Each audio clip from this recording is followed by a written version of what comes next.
네, 행사 시작하도록 하겠습니다.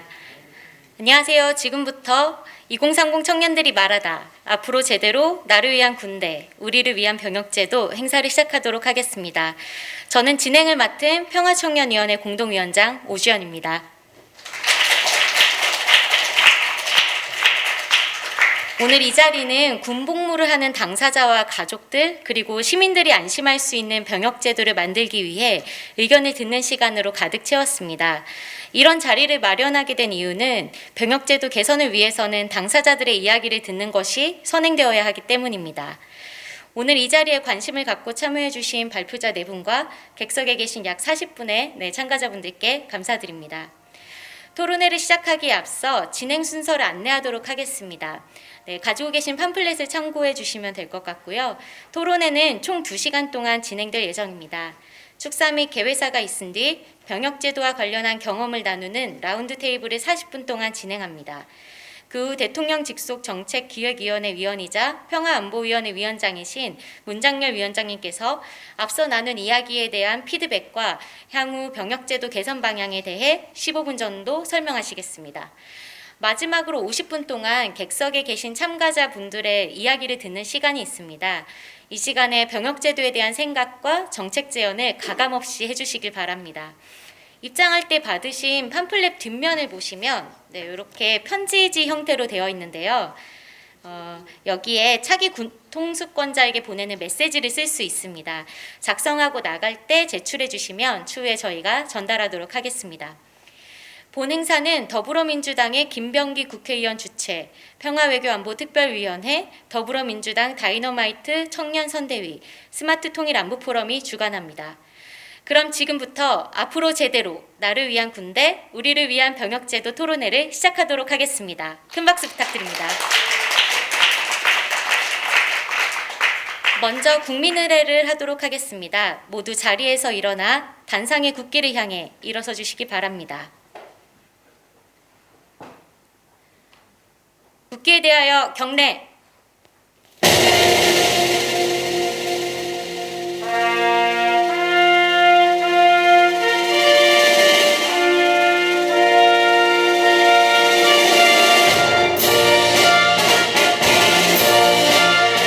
나는 자랑스러운 태극기 앞에 자유롭고 정의로운 대한민국의 무궁한 영광을 위하여 충성을 다할 것을 굳게 다짐합니다.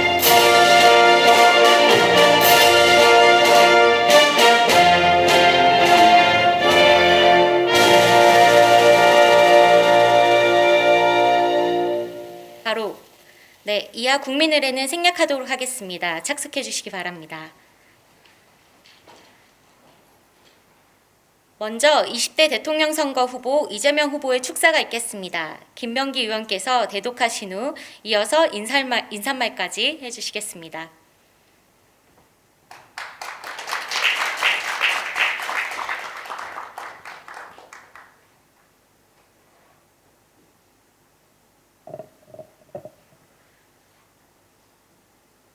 인사드립니다. 더불어민주당 제20대 대통령 선거 후보 이재명입니다. 평화외교안보특위 병역제도 개선 토론회 개최를 진심으로 축하드립니다. 토론회 준비를 위해 애써주신 김병기 국회의원님, 접니다. 네. 김준영 평화외교안보특별위원회 위원장님과 실무자 여러분의 노고에 감사드립니다. 징병제도의 변화가 중요한 현안으로 떠오르고 있습니다. 2021년 5월 한 여론조사기관의 분석에 따르면 모병제의 찬성 여론은 43%로서 이는 같은 기관의 5년 전 분석인 35%보다 8% 상승하였고, 대선에 출마한 모든 후보가 시기와 방식은 달라도 공통적으로 모병제 도입을 공약하고 있습니다. 첨단 군사기술의 발전으로 달라진 국방 환경이 변화의 핵심입니다. 우리나라가 스마트 강군으로 발전시키기 위해서는 군 인력의 전문화가 절실하고, 이를 실현하기 위해 저는 징병제와 모병제를 혼합한 선택적 모병제 도입을 국민께 약속드렸습니다. 선택적 모병제는 현재 시행하고 있는 징병제를 유지하면서도 병역 대상자가 징집병과 기술 집약형 전투 부사관 모병 가운데 선택할 수 있는 제도입니다. 30만 명에 달하는 징집병 의존에서 벗어나 전문성을 바탕으로 미래전을 수행하기 위해서는 병역제도 역시 개혁이 필요합니다. 동시에 장병 복무 여건 개선도 필요합니다. 장병들의 인권, 복지, 안전, 전역 후 진로 등은 장병 개개인의 문제만이 아닌 가족과 공동체의 문제입니다. 오늘 토론회에서는 전문가의 선택적 모병제 도입 발제에 더해 5분의 청년들이 직접 장병 복무 여건 개선에 대한 실효적인 제안을 해주신다고 하니 더없이 든든합니다. 저 역시 행복한 병역 문화, 조선과 스마트 강구를 위해 말이 아니라 행동으로서 국민께 드린 약속은 반드시 실천하겠습니다. 다시 한번 토론회 개최를 축하드립니다. 고맙습니다. 2022년 1월 27일 더불어민주당 제20대 대통령 선거 후보 이재명.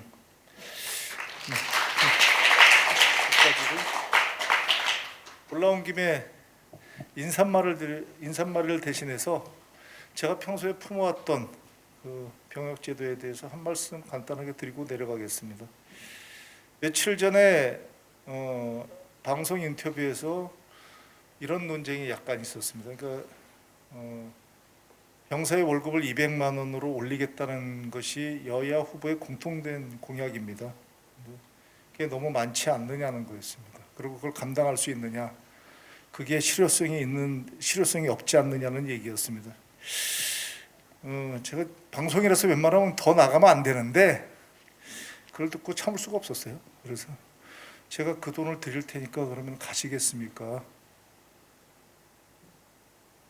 그러니까 그 말씀하시는 것이 그 하사관의 월급이랑 역전이 된다고 하더라고요. 그럼 하사관의 월급을 올려야지 병사의 월급을 깎아야 되는 겁니까? 우리나라가 지난 6.25 이래 병사들을 거의 그러니까 무보수로 병사들의 그 희생에 힘입어서 우리가 안전하게 생업에 종사한 덕분에 우리나라의 발전이 된 것이고, 그거의 견인차를 군인들이 국방의 의무라는 걸 갖다 부인해서는 안 된다. 그거 말씀드렸습니다. 저희 지역에서 제가 국방위원이기 때문에 저희 지역은 정기적으로 제가 설문조사를 해봅니다. 여론조사를 해보면 모병제에 대해서 다 찬성을 해요. 많은 분들이 찬성합니다. 쉽게. 근데 모병제를 하려면 여러분들이 100만 원 정도를 연 100만 원 정도의 세금을 더 내시겠습니까? 물어보면 급격하게 떨어집니다. 내지 않겠답니다. 그러니까 모병제라는 것을 정말 진지하게 생각하는 것이 아니고, 모병제가 지금 될 수밖에 없는 시대가 오거든요. 그럼에도 불구하고 모병제를 진지하게 생각하는 것이 아니라 어떤 회피의 수단으로 생각하는 것이 아닌가 하는 반성을 해봅니다. 모병제에 대해서 여러분들께 제가 한번 질문했던 걸 다시 하겠습니다. 여러분들한테 500만 원을 주면 군대 생활 하시겠습니까? 군대라는 것 자체가 오지입니다. 군대라는 건 단지 월급만의 개념이 아니고 그분들에 대한 의식주를 해결해야 되고, 가장 힘든 데서 요즘 문제가 된 가장 힘든 부식을 먹으면서 가장 오지에서, 그것도 자기 또래 정말 자기보다 잘날 거 없다고 생각하는 고참을 만나서 온갖 갈등을 겪으면서 근무해야 되는 것이 군대라는 걸 갖다가 다시 한번 좀 생각을 해 주십사 하는 말씀을 드리면서 내려가겠습니다.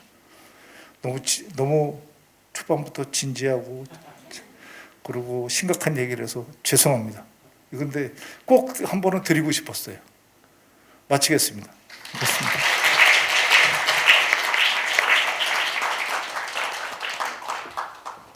네, 감사합니다. 네, 솔직한 의견 들려주시는 부분이어서 인사말보다 더 좋았던 것 같습니다. 네, 다음으로는 평화외교안보특별위원회 김준영 위원장님의 축사가 있겠습니다. 네, 큰 박수 부탁드립니다.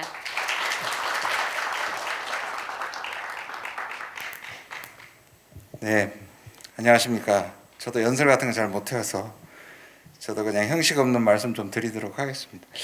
사회가 발전하는 데 있어서 다 불균형적으로 발전하는 것 같습니다. 세계에 내놔도 부끄럽지 않을 정도의 정치적 민주화는 우리의 자랑이라고 저는 생각합니다. 그래서 우리가 얘기하는 민주주의는 지금 미국이 얘기하는 민주주의보다 오히려 훨씬 더 저는 가치 있다고 생각합니다. 짧은 순간에 이뤘기 때문에. 그런데 정치적 민주주의는 발전했지만 우리의 곳곳에 아직 불규정적으로 발전하지 못한 영역이 있는 것 같습니다. 이건 민주주의로 설명이 될 수 있을 것 같습니다. 사람을 귀하게 여기는 거죠. 그래서 교육 같은 경우에는 우리가 일찌감치 눈을 떠서 학교는 조금 학교의 인권들은 맞춰져 가는 것 같습니다. 그 다음에 젠더에 대한 문제는 또 조금 더 뒤떨어지는 것 같고요. 그 다음에 군대나 또 감옥 같은 경우에 민주주의는 여전히 발전하지 못한 부분이 있다고 생각합니다. 독일에 그 교수로 계신 김누리 교수가 TV에 나와서 하는 얘기를 들었습니다. 우리나라의 민주주의는 정치적 민주주의에 제한되지만 독일의 민주주의는 생활 민주주의로 갔다. 굉장히 뜻깊었어요. 사례를 하나 들었습니다.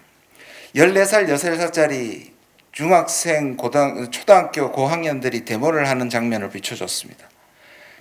그 데모의 제목이 뭔지 아세요? 주제가 우리 부모님들 스마트폰 그만 보고 가족끼리 대화를 하라는 데모였습니다. 전 되게 멋있었습니다. 저도 그런 데모를 하고 싶습니다. 길 걸으면서 스마트폰 보는 사람들 못 보게 하는. 그런데 국가 역시 우리는 지금까지 국가나 통일 거대 담론이 당연한 것으로 받아들이기를 요구했던 것 같습니다. 확실히 그랬던 것 같습니다. 집단주의적인 성격이 굉장히 강하고요. 호모사피엔스를 썼던 유발 하라리는 인간이 만든 가장 큰 허구가 국가라고 얘기했습니다. 그럼 국가가 없어야 되느냐? 아니요. 거기에 전제가 달려 있습니다. 국민을 섬기는 국가가 아닌 경우에는 바로 그것이 허구다. 원래 국가의 목적이라는 공적 목적을 회복하는 국가는 당연히 있어야 된다고 생각합니다. 시장도 우리는 때로는 불평등을 가져다 주지만 우리에게 번영을 가져다 줍니다. 서구 사회가 국가를 시장을 방해하는 존재로 쫓아버린 이후에 공적 국가가 사라져 버렸습니다. 그런 면에서 우리는 공적 국가의 역할이 필요합니다. 마찬가지로 군대는 필요한 것이죠. 그러나 군대가 잘못된 것은 바로 허구일 수 있고 누군가의 이익과 또 희생을 초래하는 것이라고 생각합니다. 그래서 저는 참 좋습니다. 그래서 이 제목이 나를 위한 군대. 우리가 늘 저는 문재인 정부에서 제일 많이 얘기했던 게 사람인 것 같습니다. 신남방 정책에도 사람이 들어가고 안보에도 인간 안보가 들어가고 사람을 위한 민주주의라는 생각이 듭니다. 결국 사람과 나를 위한 군대라는 그 포괄적인 전제 앞에서 저는 인구절벽의 문제라든지 그다음 모병제의 문제라든지 처우의 문제가 다 들어있다고 생각합니다. 인간을 제일 앞에 놓는다면 이 문제는 해결될 것이라고 생각이 들고 오히려 역설적으로 인구절벽 문제 때문에 더 이상 미룰 수 없는 그러한 시급성을 준 것을 계기로 그 모병제만 해결하는 것이 아니라 군 병력만 해결하는 것이 아니라 포괄적으로 인간이 대접받는 군대가 만들어지기를 소원합니다. 그래서 오늘 저도 여기 앉아서 젊은 사람들의 얘기를 귀 기울여 듣겠습니다. 고맙습니다. 네, 감사합니다. 저희 본격적으로 라운드 테이블 시작하기에 앞서서요. 먼저 사진 촬영을 하고 본격적으로 들어가도록 하도록 하겠습니다. 네, 여기 계신 발표자 네 분은 앞쪽으로 이동을 해주시고 저희가 앉으신 자리에서 사진 촬영을 할 거예요. 그래서 이게 요즘 신식이거든요. 네, 앞에 올라와서 하시는 게 아니라 사진 찍어주시는 분이 앞에서 무대 쪽으로 찍어주실 거예요. 대신에 손이 조금 포즈가 있으면 좋을 것 같아서 뭐 안녕 이렇게 해주셔도 되고 최고다 해주셔도 되고 화이팅 이렇게 해주셔도 될 것 같아요.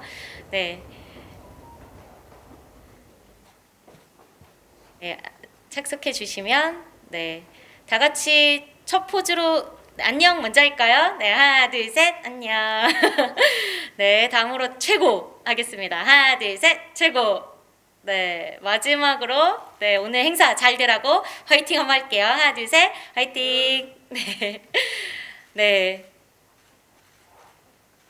됐습니다. 협조해 주셔서 감사합니다.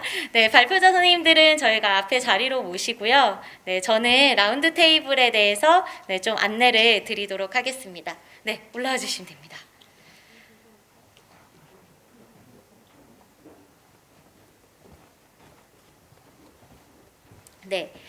이제 본격적으로 라운드 테이블을 진행하기에 앞서서 라운드 테이블 진행 방식에 대해서 설명을 드리도록 하겠습니다.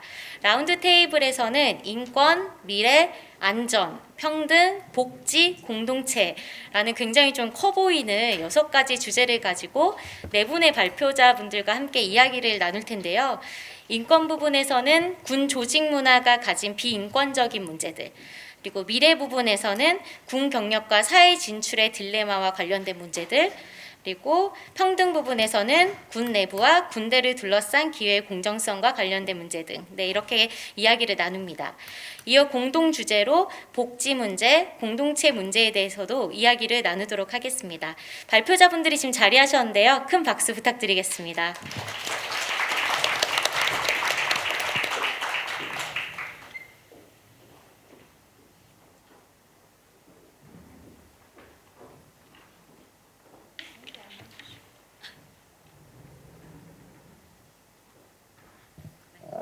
괜찮습니다.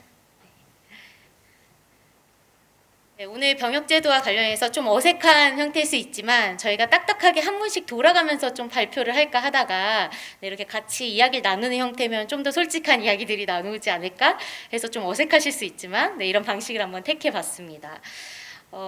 먼저 소개를 드리면 저 끝부터 이창준님, 김민님, 그리고 여기 최희봉님, 전미선님 이렇게 네 분을 모셨고요. 5분 정도 먼저 경험을 나눠주신 뒤에 그 주제에 관련돼서 제가 질문도 이렇게 드리고 그 질문에 대한 답변도 듣도록 하겠습니다. 먼저 인권 문제를 주제로 이창준님의 이야기부터 들으려고 합니다. 현재 이창준님은 스타트업 페스티벌인 컴업 운영사무국에서 매니저로 일하고 계시고요. 육군 병장으로 만기 전역하셨습니다. 네, 창준님 이야기 나눠주시겠어요? 네, 안녕하세요. 저는 평화청년위원회 소속 이창준이라고 합니다.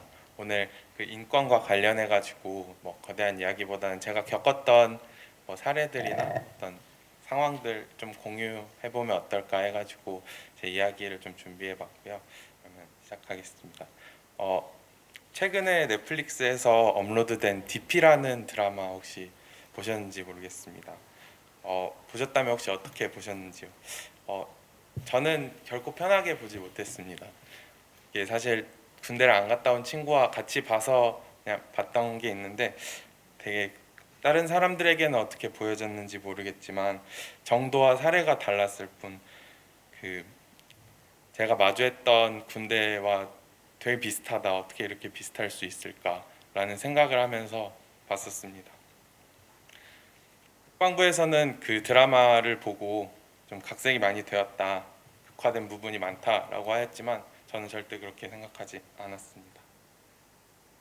저는 철원에서 육군 병장으로 만기 제대를 하였고요. 포병에서 운전병으로 제대를 했습니다. 제가 입대하던 날이 14년 8월이었는데요. 당시에는 윤일병 사건으로 진상조사 버스가 출발했던 날이었습니다. 되게 의미 있고 충격적인 사건이 있는 걸 조사하는 날이었는데요. 이 사건 이후에 입대하게 되어서 저는 그래도 비교적 그 대대장들이나 장교들의 노력이 되게 많이 보였던 그 순간들에 입대를 해서 그래도 마음의 편지나 이런 거를 무기명으로 직접 쓸 수 있다거나 이런 상황들이 되게 마련돼서 그래도 폭력이나 이런 비인권적인 행태들에 대해서 많이 개선되었다고 이야기를 들으면서 군 생활을 시작했습니다. 당시 제 선임들은 군대가 정말 많이 좋아졌다고 제가 입대하자마자 그런 이야기를 정말 많이 했는데요. 저는 절대 그렇지 않았습니다. 사실 제가 입대해서 생활한 그 환경이나 이런 그 것들을 말하면 깜짝 놀라곤 하는데 저는 철원에서 생활하는데 비교적 철원은 최전방이어서 시설이 되게 좋았는데 제가 군대 하던 근무했던 부대는 아직 시설이 개선이 안 되어서 제가 배치받은 첫날 생활관 문을 열었는데 그 생활관이 침대 생활관이 아니라 침상이 있고 한 생활관에 38명이 생활했습니다. 38명이 생활한다는 건 아마 병사로 다녀오신 분들 알겠지만 위에 선임이 38명이 있다는 소리거든요. 그래서 그런 생활관에서 생활하였고 저희 부대가 또 특수하게 물이 잘 나오지 않아가지고 그 보통 일과를 마치고 씻으려고 하면 물이 안 나오는 날은 다 같이 쭈그려서 앉아서 씻어야 하는 상황이었습니다.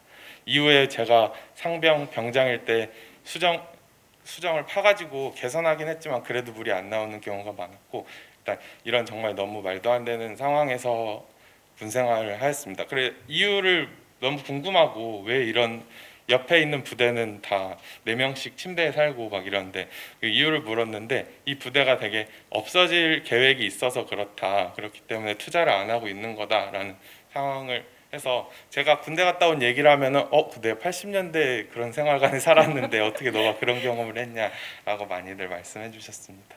일단 제가 살았던 시설은 정말 그런 환경에서 살았고요. 그 안에 내부적인 부조리나 어떤 그런 비인간적인 행태들도 또 있었는데, 일단은 그 각 분과별로 막내라는 게 있습니다. 제일 처음 들어가면 제가 막내였는데, 이 막내에게 주어진 역할이 굉장히 많아요. 그래서 처음에 그 개인 정비 시간, 흔히 뭐 자유 시간 같은 건데, 그 시간을 빼서 청소 준비를 해야 됩니다. 그래서 미리 청소 시간이 오기 전에 모든 청소를 다 준비하고, 그 쓰레기통을 비워둔다든지, 뭐 선임 자리에 있는 마실 물을 떠다 놓는다든지, 이런 것들을 다 해야 되고, 가장 거기서 제일 큰 부조리였던 게 걸레 빠는 걸로 트집을 잡는데, 걸레를 빨아서 짜야 되는데 물이 한 톨도 나오면 안 됩니다. 물이 한 방울이라도 나오면 정말 좀 나쁜 선임들은 그걸 가지고 뭐 반성문을 쓰라고 하다든지, 그런 식으로 굉장히 그런 부조리가 너무 만연하게 있었고, 저도 역시 그 후임이 좀 들어올 때까지 한 4개월 정도 그 걸레를 빨고, 아까 말씀드렸는데 물이 안 나왔다고 했는데, 물이 안 나와서 못 빨았다는 건 이유가 되지 않습니다. 그냥 제가 왜 시간을 너가 더 빼서 빨았어야지, 이런 식으로 그런 막내에 대한 굉장히 부조리한 일들이 많이 물렸고요. 그것 말고도 저희 부대 전체에, 그냥 저희 중대 내부에 후임이 들어오면 부르는 말이 있었는데요. 얘가 뭐 에이스냐 아니면 패급이냐 이렇게 불렸습니다. 보통 군 생활에 적응하지 못하고 조금 부적응한다든지, 좀 선임 말을 빠릿빠릿하게 이행하지 못하면 패급으로 불렸는데요. 제 마투임, 제 바로 아래에 있는 후임은 흔히 말하는 패급이라고 불리는 후임이었습니다. 군 생활이, 근데 이 친구가 막 절대 같이 얘기를 해보거나 하면 나쁜 게 아니라 그냥 이런 생활이 너무 익숙하지 않았던 거예요. 그래서 그런 걸 가지고 어쨌든 상담을 계속했고, 그래서 그 친구는 그 대대장실에 근무하는 CP병이 되었고요. 그래서 그런 패급과 에이스가 너무 만연하게 이렇게 불리는 그런 문화들이 또 있었고요. 그냥 이런 거 말고도 제가 갔을 때 되게 많이 좋아졌다고 했는데, 뭐 음식을 먹을 때 뭐 상병 이하는 우유에 뭐 초코를 타먹지 못한다든지, 젓가락을 사용하지 못한다든지, 뭐 옷을 입을 때도 체육복 반바지와 긴팔 체육복을 입으면 안 된다든지, 이런 정말 밖에서 들으면은 이게 과연 가능할까라는 문제들이 거기서는 너무나 당연하게 이루어지고 있었고, 그거를 깨려고 그냥 아무 생각 없이 입었다가는 저는 패급이 되고, 그날 뭐 반성문을 써야 된다든지, 그런 말도 안 되는 상황들을 정말 많이 마주했었습니다.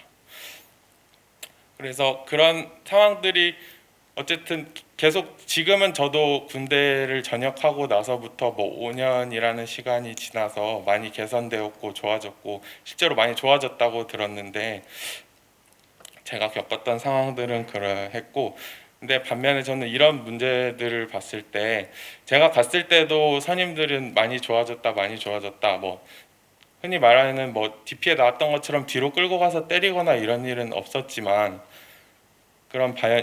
저는 그냥 반문하고 싶었습니다. 과연 군대 인권이나 우리가 살아가는 뭐 의식주나 이런 수준이 많이 좋아진 정도가 아니라 사회의 흐름에 맞는, 사회 수준에 맞는가, 좋아졌다라고 말할 수 있는가라고 반문해 봤을 때는, 저는 아직도 군대가 많이 바뀌지 않았을 거라고 생각하거든요. 뭐 핸드폰을 쓸 수 있고 그렇다고 하지만 아직 많이 바뀌지 않았을 거고, 제도적인 부분에서 특히 많이 그래서 개선되었으면 좋겠다고 생각합니다. 제가 제일 제도적으로 바뀔 수 있다고 체험했던 거는 제가 갔을 때 이미 한참 전에 실행되었는데 사이버 지식 정보방이라고 컴퓨터 할 수 있는 공간이 있었는데 그게 노무현 대통령 당시에 생긴 거라고 들었었거든요. 그런 식으로 여기 이재명 후보가 많은 공약을 약속하셨지만 저는 군대에서 정말 병사들의 수준에서 많은 것들이 조금 개선되고 그냥 의무라는 미명하에 이게 가야 되는 곳이 아니라 정말 많은 어느 정도 사회 수준에 맞는 곳으로 좀 개선되었으면 좋겠다고 생각하고요. 저희가 지금 평화 외교 안보 특별위원회잖아요. 그래서 마지막으로 군대가 담당하는 국가의 안보라는 것도 어떻게 보면 우리의 평화를 위한 일인데 과연 우리 군대 내부는 얼마나 평화로운가라는 질문을 하면서 반문하면서 마치겠습니다. 좀 두서없지만 제 이야기 들어주셔서 감사합니다.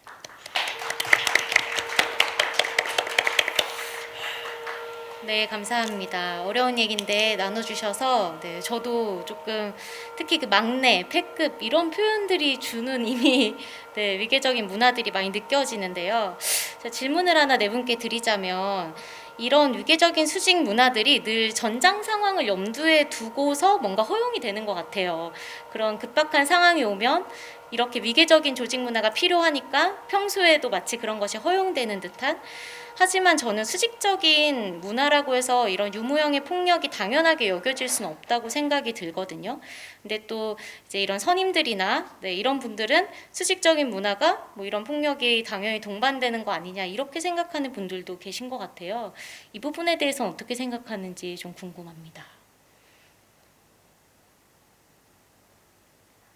제가 답변을 하자면 어느 정도 안전이나 생명에 관련된 일이기 때문에 군대가 전시 상황을 대비하는 일이기도 하고 그렇기 때문에 어느 정도 수직적인 문화는 당연히 필요하다고 생각합니다. 그 체계에 맞춰서 신속하게 어떤 작전이나 이런 것들이 이루어져야 되고 조그만 잘못된 일이라도 큰 사고로 번질 수 있기 때문에 그런 수직적인 체계나 문화는 당연히 필요하다고 생각하는데요.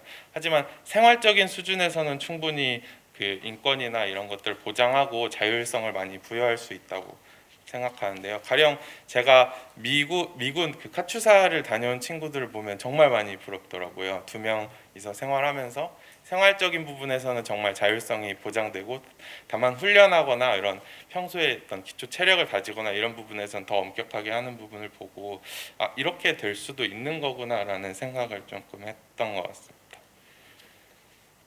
감사합니다.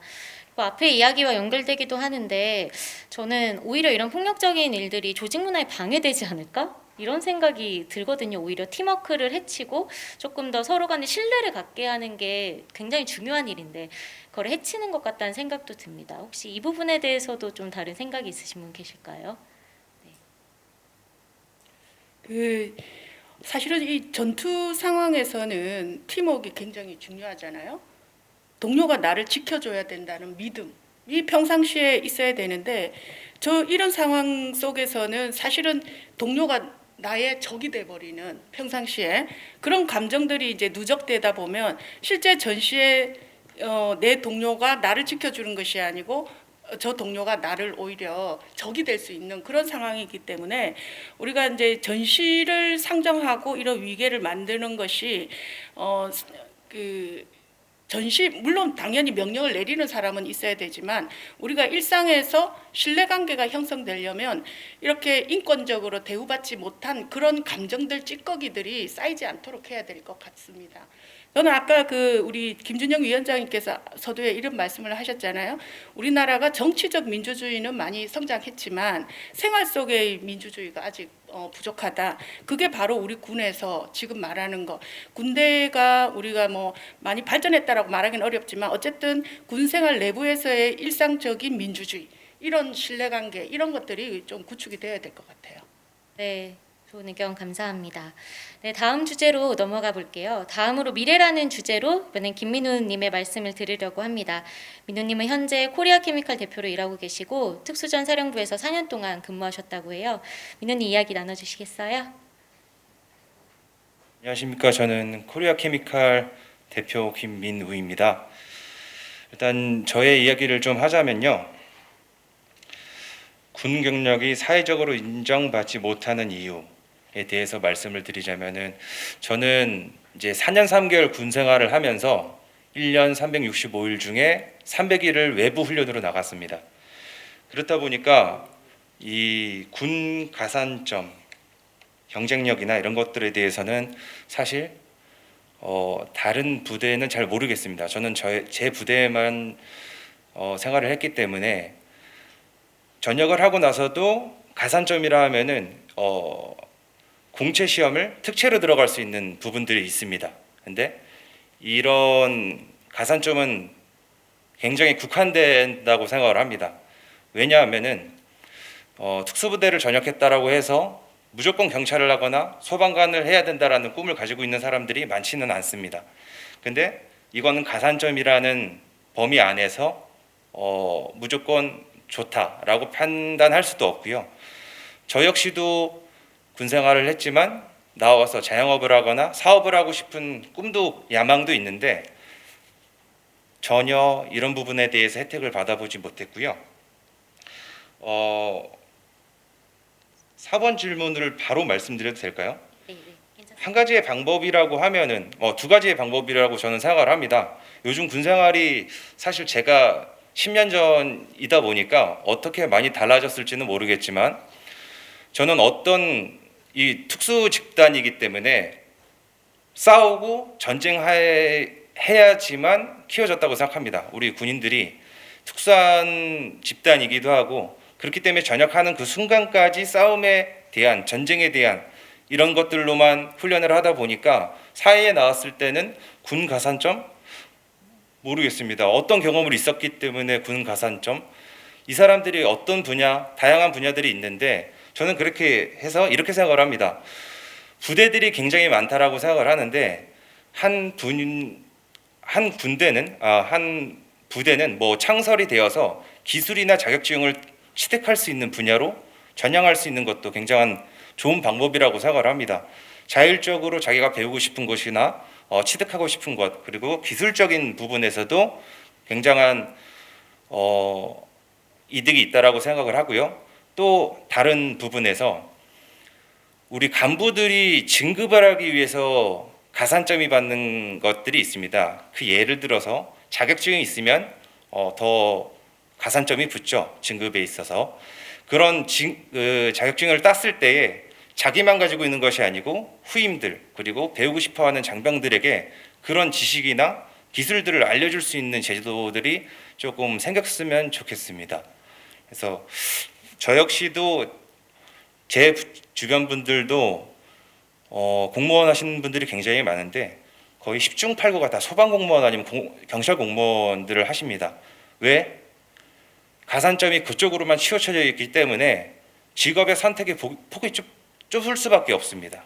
그러니까 다양한 직업들이 굉장히 많이 존재하는데, 그런 것들을 경험하기 위해서 전역 몇 달 전이나 파병을 가거나 또는 어떤 분야에 가서 배울 수 있는 이런 장점들이 있다라고 하면은 이 사회에서도 전쟁터인데, 군대에서도 전쟁터였었지만 나와서 아무런 지식이나 자격 없이 뛰어든다라고 하면은 군 가산점은 저는 그렇게 많은 혜택이 있다라고 생각하지 않습니다.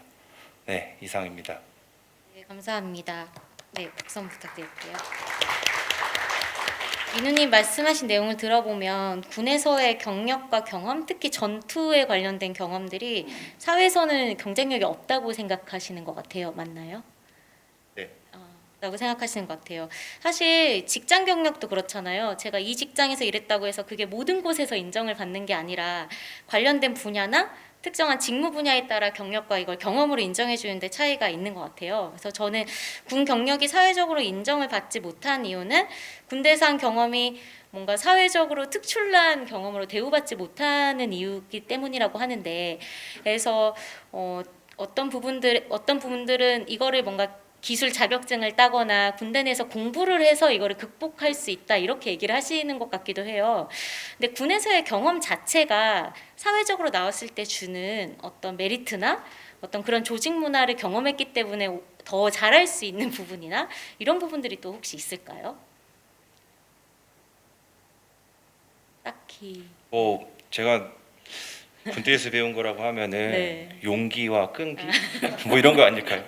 네. 네, 그것도 전 중요하지 않나 생각이 드는데, 네, 혹시 다른 분들께서는, 네, 아까 민우님도 말씀해 주셨지만, 이게 사실 군 가산점이란 제도가 70년대부터 이제 무조건 호봉으로 인정해준 그런 제도가 있었죠. 근데 이제 위헌 판결이 나면서 폐지되었고요. 그래서 이렇게 전반적인 특히 징병을 한 병사들의 군 경력이 사회적으로 어떻게 좀 보상이나 이제 아까도 계속 병사 급여 같은 것도 말씀하셨지만 사회로 나온 뒤에도 혹시 경력으로 인정받을 수 있는 제도 이런 것들이 별도로 필요하다고 생각하시는지도 좀 궁금합니다. 다른 분들. 일반 병사 입장에서는 솔직하게 말씀드리면 안 다치고 나오면 정말 감사한 것 같습니다. 그냥 어쩔 수 없이 끌려가는 상황이 크고 오히려 군대 가서 돈을 더 많이 월급으로는 턱없이 부족하기 때문에 돈을 더 많이 씁니다.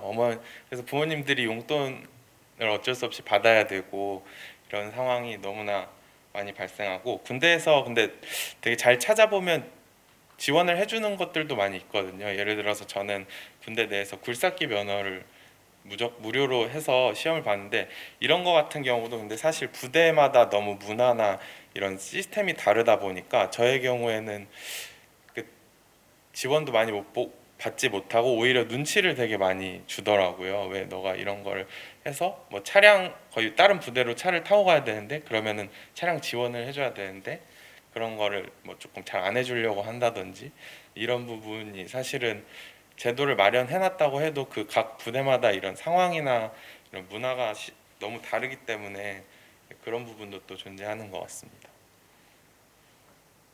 이 우리가 군대 내에 있는 많은 병사들 또는 뭐 초급 간부들에 대해서 그 직무를 너무 하찮게 생각하는 그런 문화가 있지 않을까. 그러다 보니까 뭐 예를 들어 이제 너무 중국어식으로 관리를 한다거나 여기 와서 이제 생활하는 것 자체를 군대 내에서 그렇게 크게 그 내부에서 인정하지 않으니까 외부에서 오히려 더 인정하지 않게 되지 않나 싶은데 들어오는 병사들의 어떤 능력과 특기 이런 것들을 들어올 때부터 좀 체계적으로 관리를 해준다면 조금 더 이제 나가서 사회하고 연계가 잘 되지 않을까라는 생각이 듭니다. 그래서 지금 이제 인적 자원 관리 측면에서 사회의 어떤 그 흐름들을 또 군대에 좀 시스템으로 또 받아들일 필요가 있지 않을까 이런 생각도 듭니다.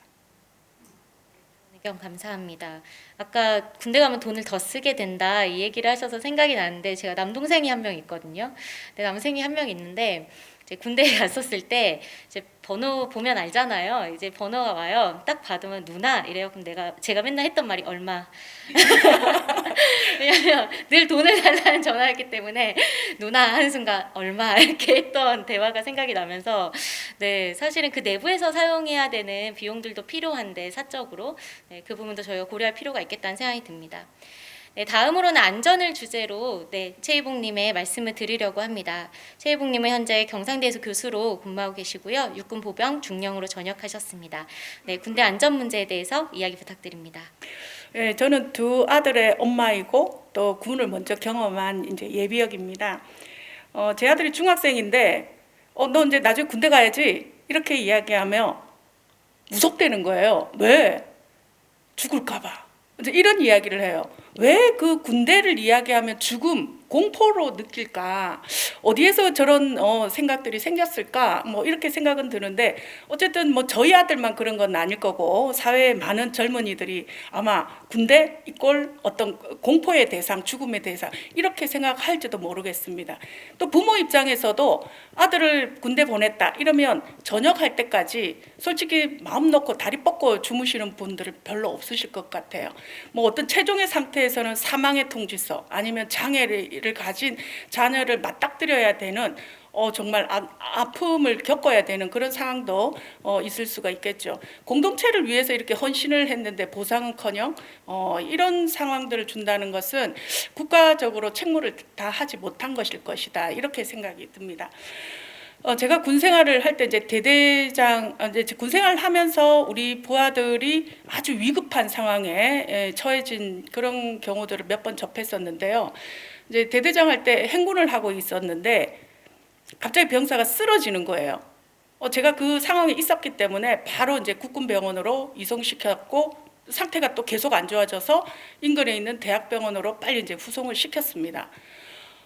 저는 이제 제가 따라갔는데 응급실에서 그 환자의 맥박, 체온, 뭐 하여튼 이런 혈압 이런 게 떨어지는 게 수치가 눈에 보이는데 뚝뚝뚝 떨어지는 거예요. 그때 심정을 생각하면 저는 그 상황에서 내가 해줄 게 아무것도 없어요. 그냥 지켜보고 기도하는 거 외에는 아무것도 없어요. 평상시 제대로 믿지도 않은 하나님, 부처님, 뭐 각종 신을 다 찾으면서 기도하는 거예요. 저는 그 순간에 인간의 생명이라는 게 이렇게 나약할 수 있는가, 이런 생각들을 하게 되고 자책을 엄청 많이 하게 되는 거죠. 그리고 부모님을 불렀어요. 저는 완전 죄인 된 거죠, 그죠?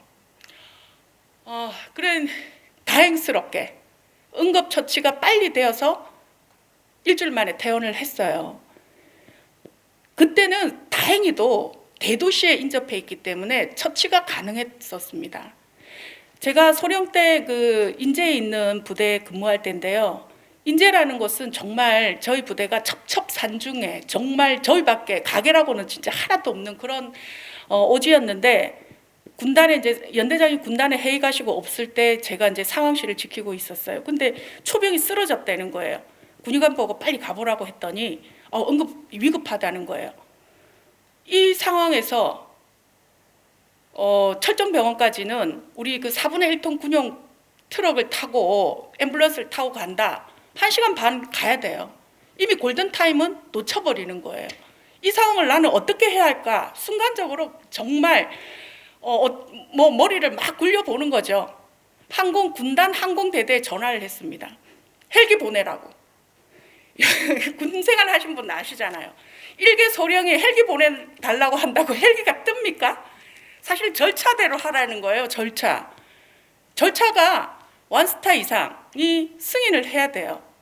그 절차를 밟으면 이미 늦다는 생각이 순간적으로 막 드는 거예요. 안 된다, 빨리만 자꾸만 이야기를 했어요. 그리고 한편에서 연대장한테 계속 문자 보냈는데 이제 회의 중이니까 연락이 안 되더라고요.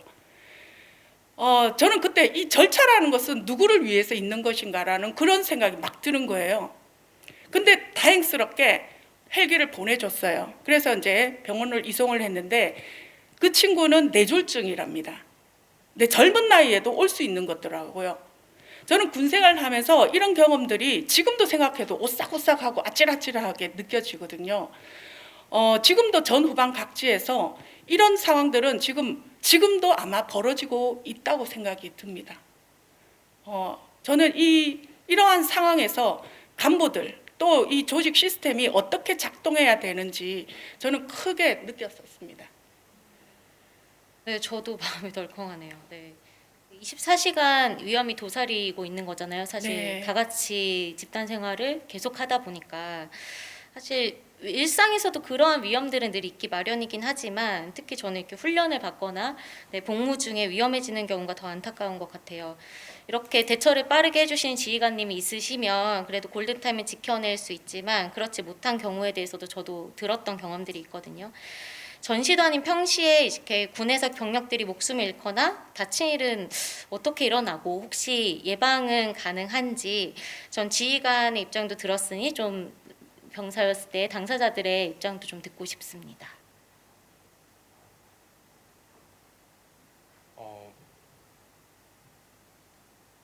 안전 같은 경우에는 사실 되게 매뉴얼이 있는데 이게 그 간부 개별이나 뭐 편의에 따라서 되게 이렇게 조금 안 지켜질 때도 있고 아니면은 병사들이 그 사실은 그 오래 있다 보면은 그런 것도 그냥 스킵하기도 하고 하는 경우가 많이 있거든요. 그래서 그런 부분에 있어서는 특히 교육이나 이런 것들이 더 많이 필요하다고 저도 생각하고 있습니다.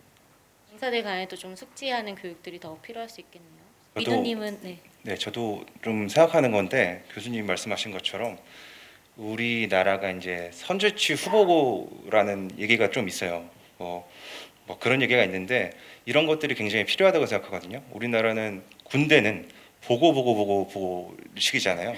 제가 군생활할 때 세월호 사건이 터졌는데 지금 이제 헬기가 되게 됐고 군장을 매서 출발하면 돼요. 근데 보고를 하고 가라는 거예요. 지금 배가 뒤집힌 구조 활동을 해야 되는데 그때도 되게 많은 회의감을 들었거든요. 그러니까 이런 매뉴얼도 선조치를 먼저 할 수 있는 부분들도 굉장히 필요하다고 생각해요. 선 조치 후에 보고하는 네, 제도도 네, 때로는 중요할 수 있는 것 같아요. 굉장히 긴급한 상황에서는. 그 사고, 안전사고라는 것은 대부분 어떤 장비나 기술의 결함이거나 관리의 부실, 개인의 안전부주의 이런 걸로 많이 발생하는데 군대에서 발생하는 대부분의 사고는 관리 부실이거나 아니면 개인의 부주의가 굉장히 많은 것 같습니다. 특히 우리 말씀하신 것처럼 어떤 설마 이런 것들이 만연해 있는 거죠. 설마. 그리고 이 정도면 되겠지. 이제 이런 생각이 결국 이제 간부가 이런 생각으로 작업을 지시하거나 훈련에 임하게 되면 우리 병사들은 정말 위험에 그 도가니에 이렇게 빠지게 되는 거죠. 그래서 저는 이제 이런 것들이 발생했을 때 앞서 저의 사례를 말씀드린 것처럼 간부가 어떤 마음으로 처리를 하느냐가 결과의 갈림길이 된다고 볼 수가 있겠죠, 그죠? 그래서 간부들이 절차를 따져야 된다. 이런 그 경직된 사고 또는 상급 부대의 눈치, 우리를 어떻게 바라볼까? 또는 깨병 아니야? 이제 이렇게 생각하는 순간 사고 이제 결과가 굉장히 판이하게 달라질 수 있잖아요. 그래서 우리의 조직 문화가 이렇게 경직돼 있는 것들이 좀 바뀌어야 될 것이다. 예, 그런 생각이 많이 듭니다. 감사합니다. 이렇게 이야기를 들으시면서 아마 객석에서도 의견을 말씀하고 싶은 분들 계실 텐데요. 조금만 참아주시면 일단 50분이라는 아주 긴 시간이 있습니다. 네, 그때를 위해서 아껴두시면 네, 시간을 활용하는 데 도움이 될 것 같습니다. 네, 다음으로 평등이라는 주제로 전미선님의 말씀을 들으려고 합니다. 미선님은 현재 국방부 민간군 합동위원회에 계시고 육군 소령으로 전역하셨습니다. 네, 이야기 나눠주시겠어요? 2030 청년들을 20년 동안 가장 가까이서 본 예비역 소령 전미선입니다. 평등의 문제는 군내 성평등, 젠더 문제는 가장 첨예한 문제라서 좀 말씀드리기가 부담이 되기도 합니다. 그럼에도 불구하고 이런 논의들은 계속 되어야 하고 이런 접점과 해결책을 찾으려는 노력이 정치의 몫이 아닌가 생각합니다. 제 경험과 의견이 도움이 되었으면 좋겠고요. 앞에서 말씀하신 인권이라던가 미래 안전 문제들이 해결된다면 우리 평등의 문제도 어느 정도 해결이 될 것 같습니다.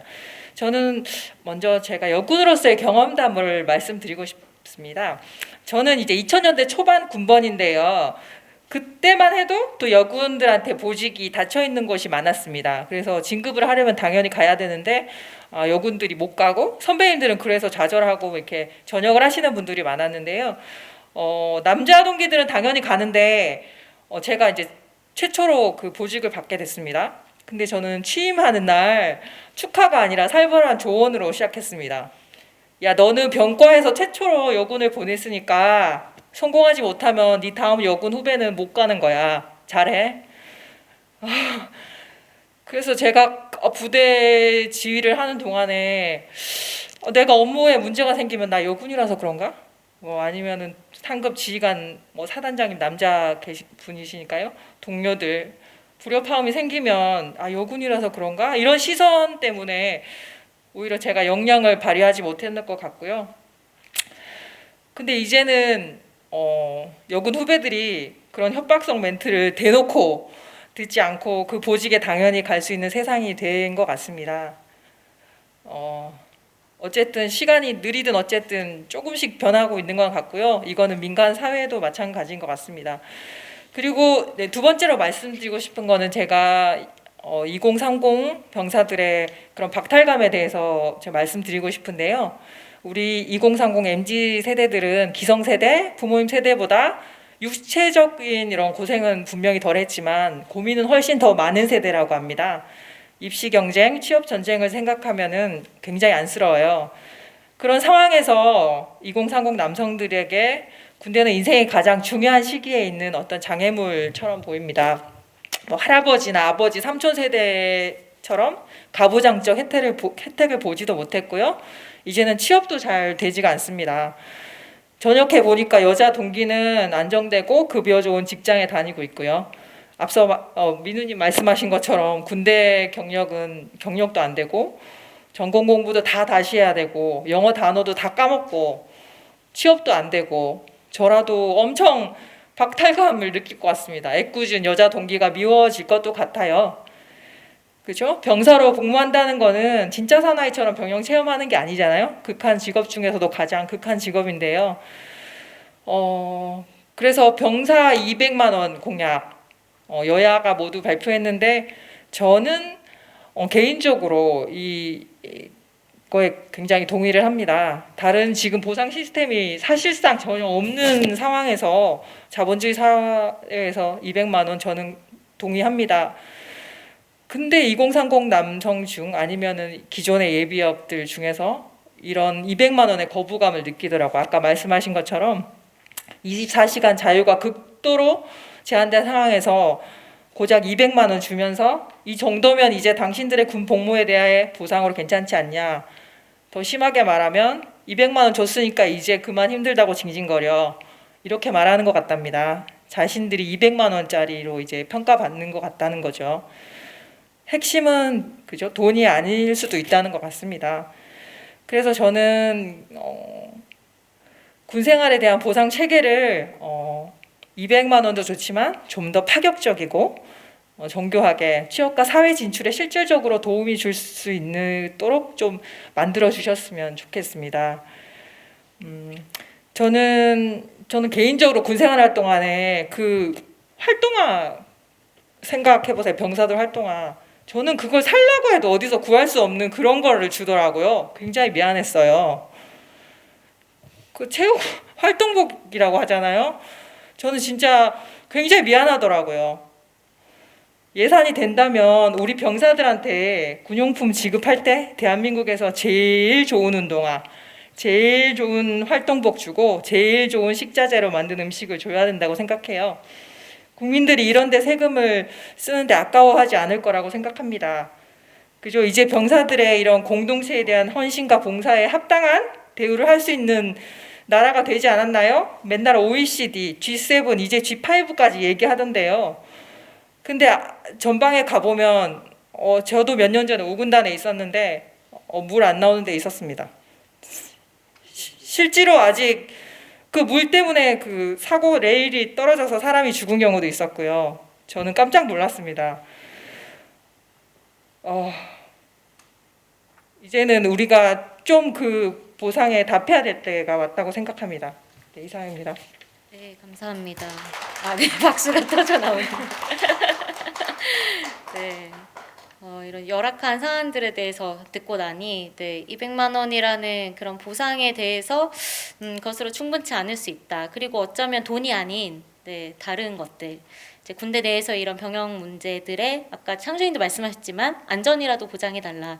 그러니까 이런 기본적인 것들이 지켜지는 한에서 어떤 보상 체계를 사회적으로 또 받을 수 있는 것들이 기대하게 되는 것 같아요. 혹시 또 다른 분 중에 이 군에서의 경험을 어떻게 보상해 주면은 좀 더 이게 효율적이거나 효용성이 있을 것 같다 생각이 있으신 분 계실까요? 보상이라는 것은 방금 말씀하신 이제 이 금전적이거나 물질적인 것을 지금 많이들 이야기하면서 보상을 하고 있는데 저는 이제 사실은 우리 사회 모두 다가 군 복무를 했다는 것에 대한 사회적 존경심이 우리를 보상을 해주는 거라 생각하거든요. 누구나가 군대를 갔다 왔다. 그러면 와 우리 공동체를 위해서 당신이 헌신을 하셨군요. 이런 마음들이 좀 더 이렇게 퍼져 나가는 것이 진정한 보상이라고 생각을 합니다. 물론 그런 분위기, 사회를 이런 분위기를 만드는 것은 누가 만들어야 되는가? 또 이제 어떻게 만들어 가야 할 건가, 이건 숙제인데 저는 이런 비물질적인 이런 보상, 이게 제일 우선이 되어야 된다, 이런 생각을 해봅니다. 생각해보면 예전에는 좀 전시 상황이라던가 급박한 상황들이 있었을 때는 이게 너무 자연스럽게 그런 존경심들이 사회적으로 합의가 형성이 되고 당연한 것이었을 것 같은데, 지금으로 오면서부터는 조금 그런 분위기가 사그라들면서 좀 사람들 마음속에서도 군대의 필요성이나 중요성에 대한 일반 시민들의 마음도 조금 낮아지는 부분들은 분명히 존재할 것 같아요. 그래서 이게 뭔가 시민들의 또 탓만도 아니고, 네, 이것들을 어떻게 해결해 나갈지는 저희의 숙제가 될 것 같습니다. 네, 저희가 일단 인권, 미래, 안전, 평등, 그리고 마지막에 좀 공동체적으로 군대 경험을 어떻게 우리가 받아들이고 사회적으로 인식할 것인가에 대한 이야기까지 조금 살짝 해봤는데요. 한 가지 정도만 제가 조금 얘기를 하고 마치면 좋을 것 같아요. 아까 의식주 얘기가 조금 나왔었거든요. 네, 제가 이 부분에 대해서 좀 생각을 해보니까 사실 군대에서 매일매일이 어떨지 좀 생각을 해봤어요. 하루하루. 이거 좀 끔찍하더라고요. 그러니까 24시간 동안 공동 생활을 해야 하고, 사실 그런 환경일수록 좀 기본적인 게 중요한 것 같아요.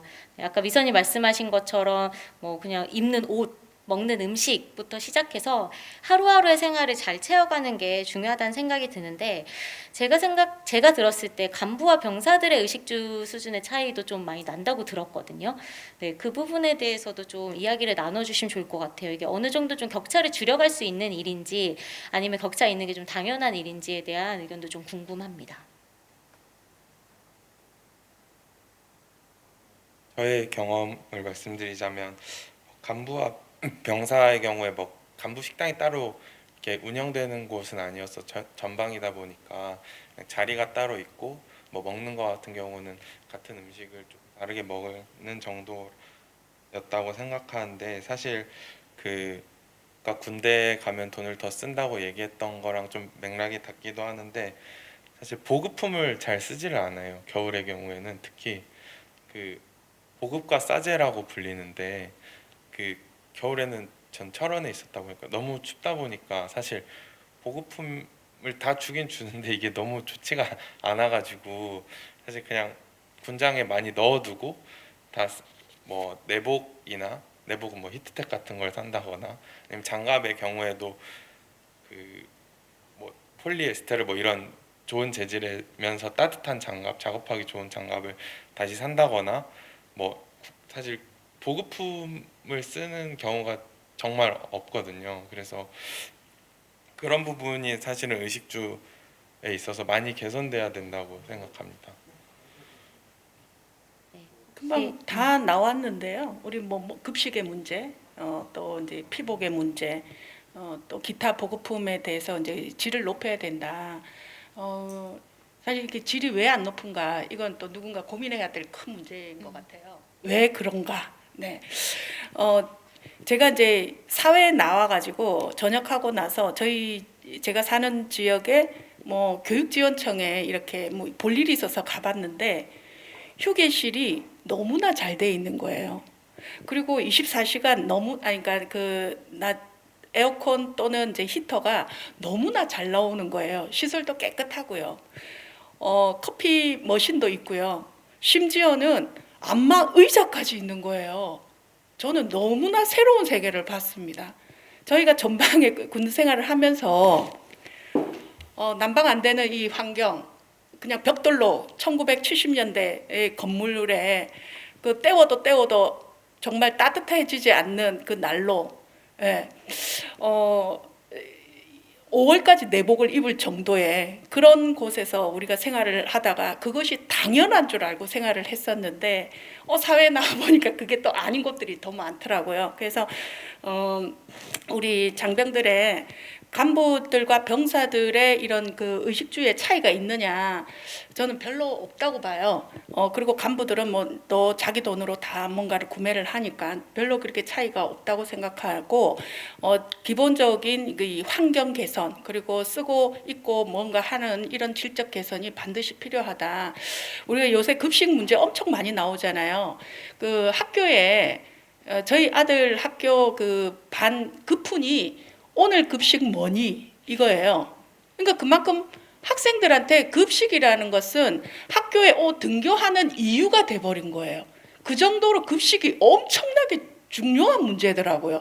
그렇게 살아온 학생들이 군대를 딱 갔는데 급식질이 낮다. 그럼 동기가 확 떨어지는 거 아니겠어요? 그래서 저는 이 우리 군대의 의식주 이런 것들이 지금보다 몇 곱절 정말 우리 미선님이 말씀하신 것처럼 최상의 대우가 좀 되어야 되지 않을까 그런 생각이 듭니다. 네, 감사합니다. 네, 저희가 오늘 나누고자 하는 질문과 주제들에 대해서는 한 번씩 다 다룬 것 같아요. 혹시 추가적으로 좀 마지막으로 정리하고 싶은 이야기가 있으시거나 또 나누고 싶은 이야기가 계신 분 계실까요? 네. 저는 아까 그 창주님께서 DP 얘기해가지고 그게 갑자기 저거 생각이 나더라고요. 그때 저는 이제 군대가 왜 변하는 게 중요하냐, 우리 사회에 얼마나 시급한 문제들이 있는데 군대 얘기만 계속 하느냐고 하는데, 저는 군대가 변하지 않으면 대한민국이 변할 수 없다고 생각합니다. DP 때문에 그때 국방부에서 답변을 했죠. 그러니까 국방부 아직도 그러냐? 그렇게 물어보니까 국방부도 굉장히 억울했어요. 우리도 진짜 노력을 많이 했고 사실 많이 변했거든요. 2014년에 제가 윤일병 재판하는 것부터 다 봤었는데 그때부터 우리는 귀에 딱지가 안 앉았죠. 병영문화 혁신 굉장히 많이 바뀌었는데, 그렇지만 아직도 남아 있는 건 사실이거든요. 그래서 제가 말씀드리는 거는 우리 군대라는 것도 진공 공간에 있는 것이 아니고요.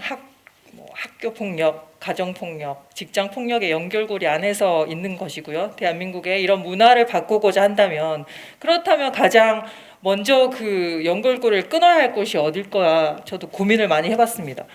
저는 아마 우리 국방부의 그 경험에서도 볼 수 있듯이 가장 빨리 변할 수 있는 조직은 저는 군대라고 생각합니다. 사실 그런 경험도 축적이 됐고요. 그래서 폭력 문화 연결고리를 끝난다면 국방부의 문화를 개선하는 것이 가장 대한민국의 변화를 이끌어낼 수 있다고 생각합니다. 대한민국 이등병들의 인권, 그리고 그 복지 수준이 대한민국의 인권 수준, 국격이 아닐까 저는 생각하거든요. 그래서 그런 혁신 기구 제도들도 굉장히 많고요. 매뉴얼도 엄청 많고요. 없는 거는 저는 그거라고 생각합니다.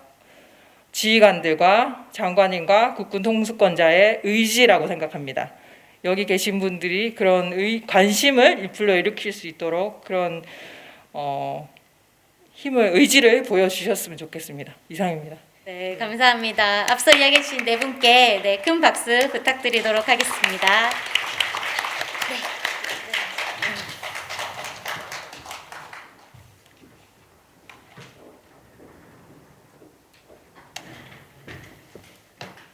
네, 저희가 쉬는 시간 없이 4시까지 그대로 진행하도록 하겠습니다.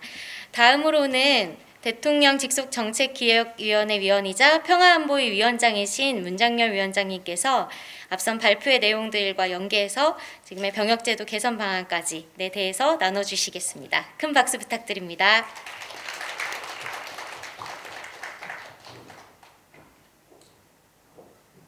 네, 문장열입니다.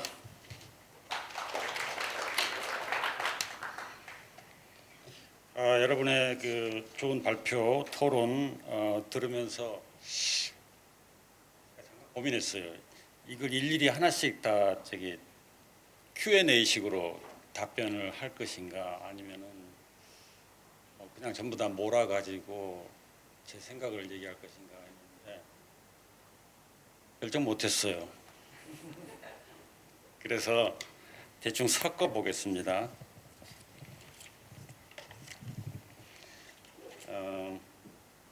그런데 사실 여러분 다 들으셨겠지만은 여기 나온 얘기들 중에 새로운 게 있습니까? 다 아는 얘기들이죠. 근데 우리가 어떤 그 오래된 문제를 해결하는 방식이 상당히 진부해요. 오래됐어요. 오래된 문제를 해결하는 방법이 너무 오래돼 가지고 잘 해결이 안 되는 겁니다. 실천이라든지 뭔가 집중해 가지고 시스템을 개선하려고 하는 구체적인 어떤 그 노력이죠. 그게 그런 실천력이 부족한 것인데, 물론 시대가 변함에 따라서 어떻게 대처하느냐, 대응하느냐도 중요하죠. 그건 이제 새로운 개념이죠. 제가 볼 때 이 새로운 대응이 필요한 것은 일단 시대가 변해버렸습니다. 거기에 대해서 군대가 잘 대응을 못하고 있는 거예요. 그러니까 진도를 못 나가고 있는 겁니다.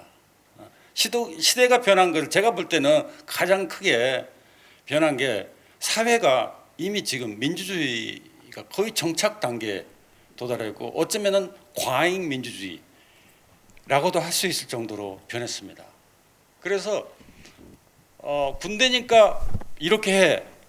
군대니까 당연하게 뭔가를 요구하는 거 이걸 다 민주주의적 관점에서 보게 된 거예요. 민주주의 관점이 뭡니까? 다른 게 아니죠. 자유라든지 뭐 평등, 인권 그런 거죠. 전혀 새로운 게 아니에요.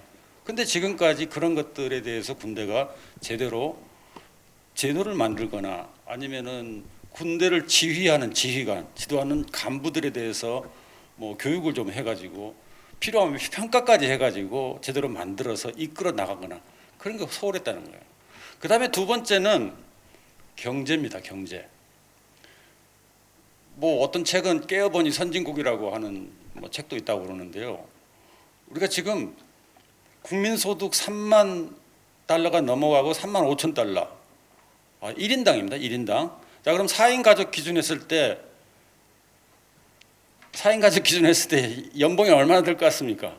1억 한 4천, 5천 정도 됩니다. 물론 우리 주위에서 그런 사람 별로 많이 못 보지만 그만큼 부가 편중돼 있긴 합니다만은 어찌됐든 지금은 군대에서 우리 진짜 아들, 딸들이 병사들이 받는 이 대우가 우리의 경제적 수준하고 너무 안 맞는 거예요.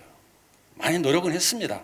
급식비도 올리고 뭐 집도 생활관도 지어주고 많이 노력은 했는데도 잘 안 되는 거예요. 그게 진도가 너무 늦어요. 그래서 이 정치적 민주화하고 경제 성장에 맞게 군이 이 군대를 잘 변화시키고 이끌어 나가야 되는데 많이 부족했다. 노력은 많이 했지만은 그런 상황입니다. 그래서 병역 제도의 문제, 그다음에 병영 생활과 복무 여건의 변화, 개선 이 문제가 바로 이 두 가지 측면에서 우리가 접근을 해야 되겠다. 그래서 민주주의적인 그런 가치와 간행 이것은 얼핏 보면은 군대하고 잘 안 맞는 것 같아요. 그래서 흔히들 하는 말이 민주주의에서 군대는 있을 수 있지만은 군대에서 민주주의는 있을 수 없다라고 하는데 그건 너무 당연한 얘기지만은 그렇다고 해서 군대에서 민주주의를 배제할 경우에 군대의 가장 중요한 존립의 근거, 다시 말해서 군사력, 그건 정신력입니다. 이게 훼손되는 거예요. 싸울 수 없는 군대가 되어버리는 겁니다. 과거에는 그게 가능했을지 모르지만 지금 아까 말씀드린 대로 정치 경제적 변화 때문에 그게 불가능한 시대가 이미 되어버렸어요. 따라서 군대를 어떻게 하면 민주적인 방식으로 강하게 만드느냐 이게 쉽지 않은 과제입니다만 우리가 다 같이 고민해야 될 것입니다.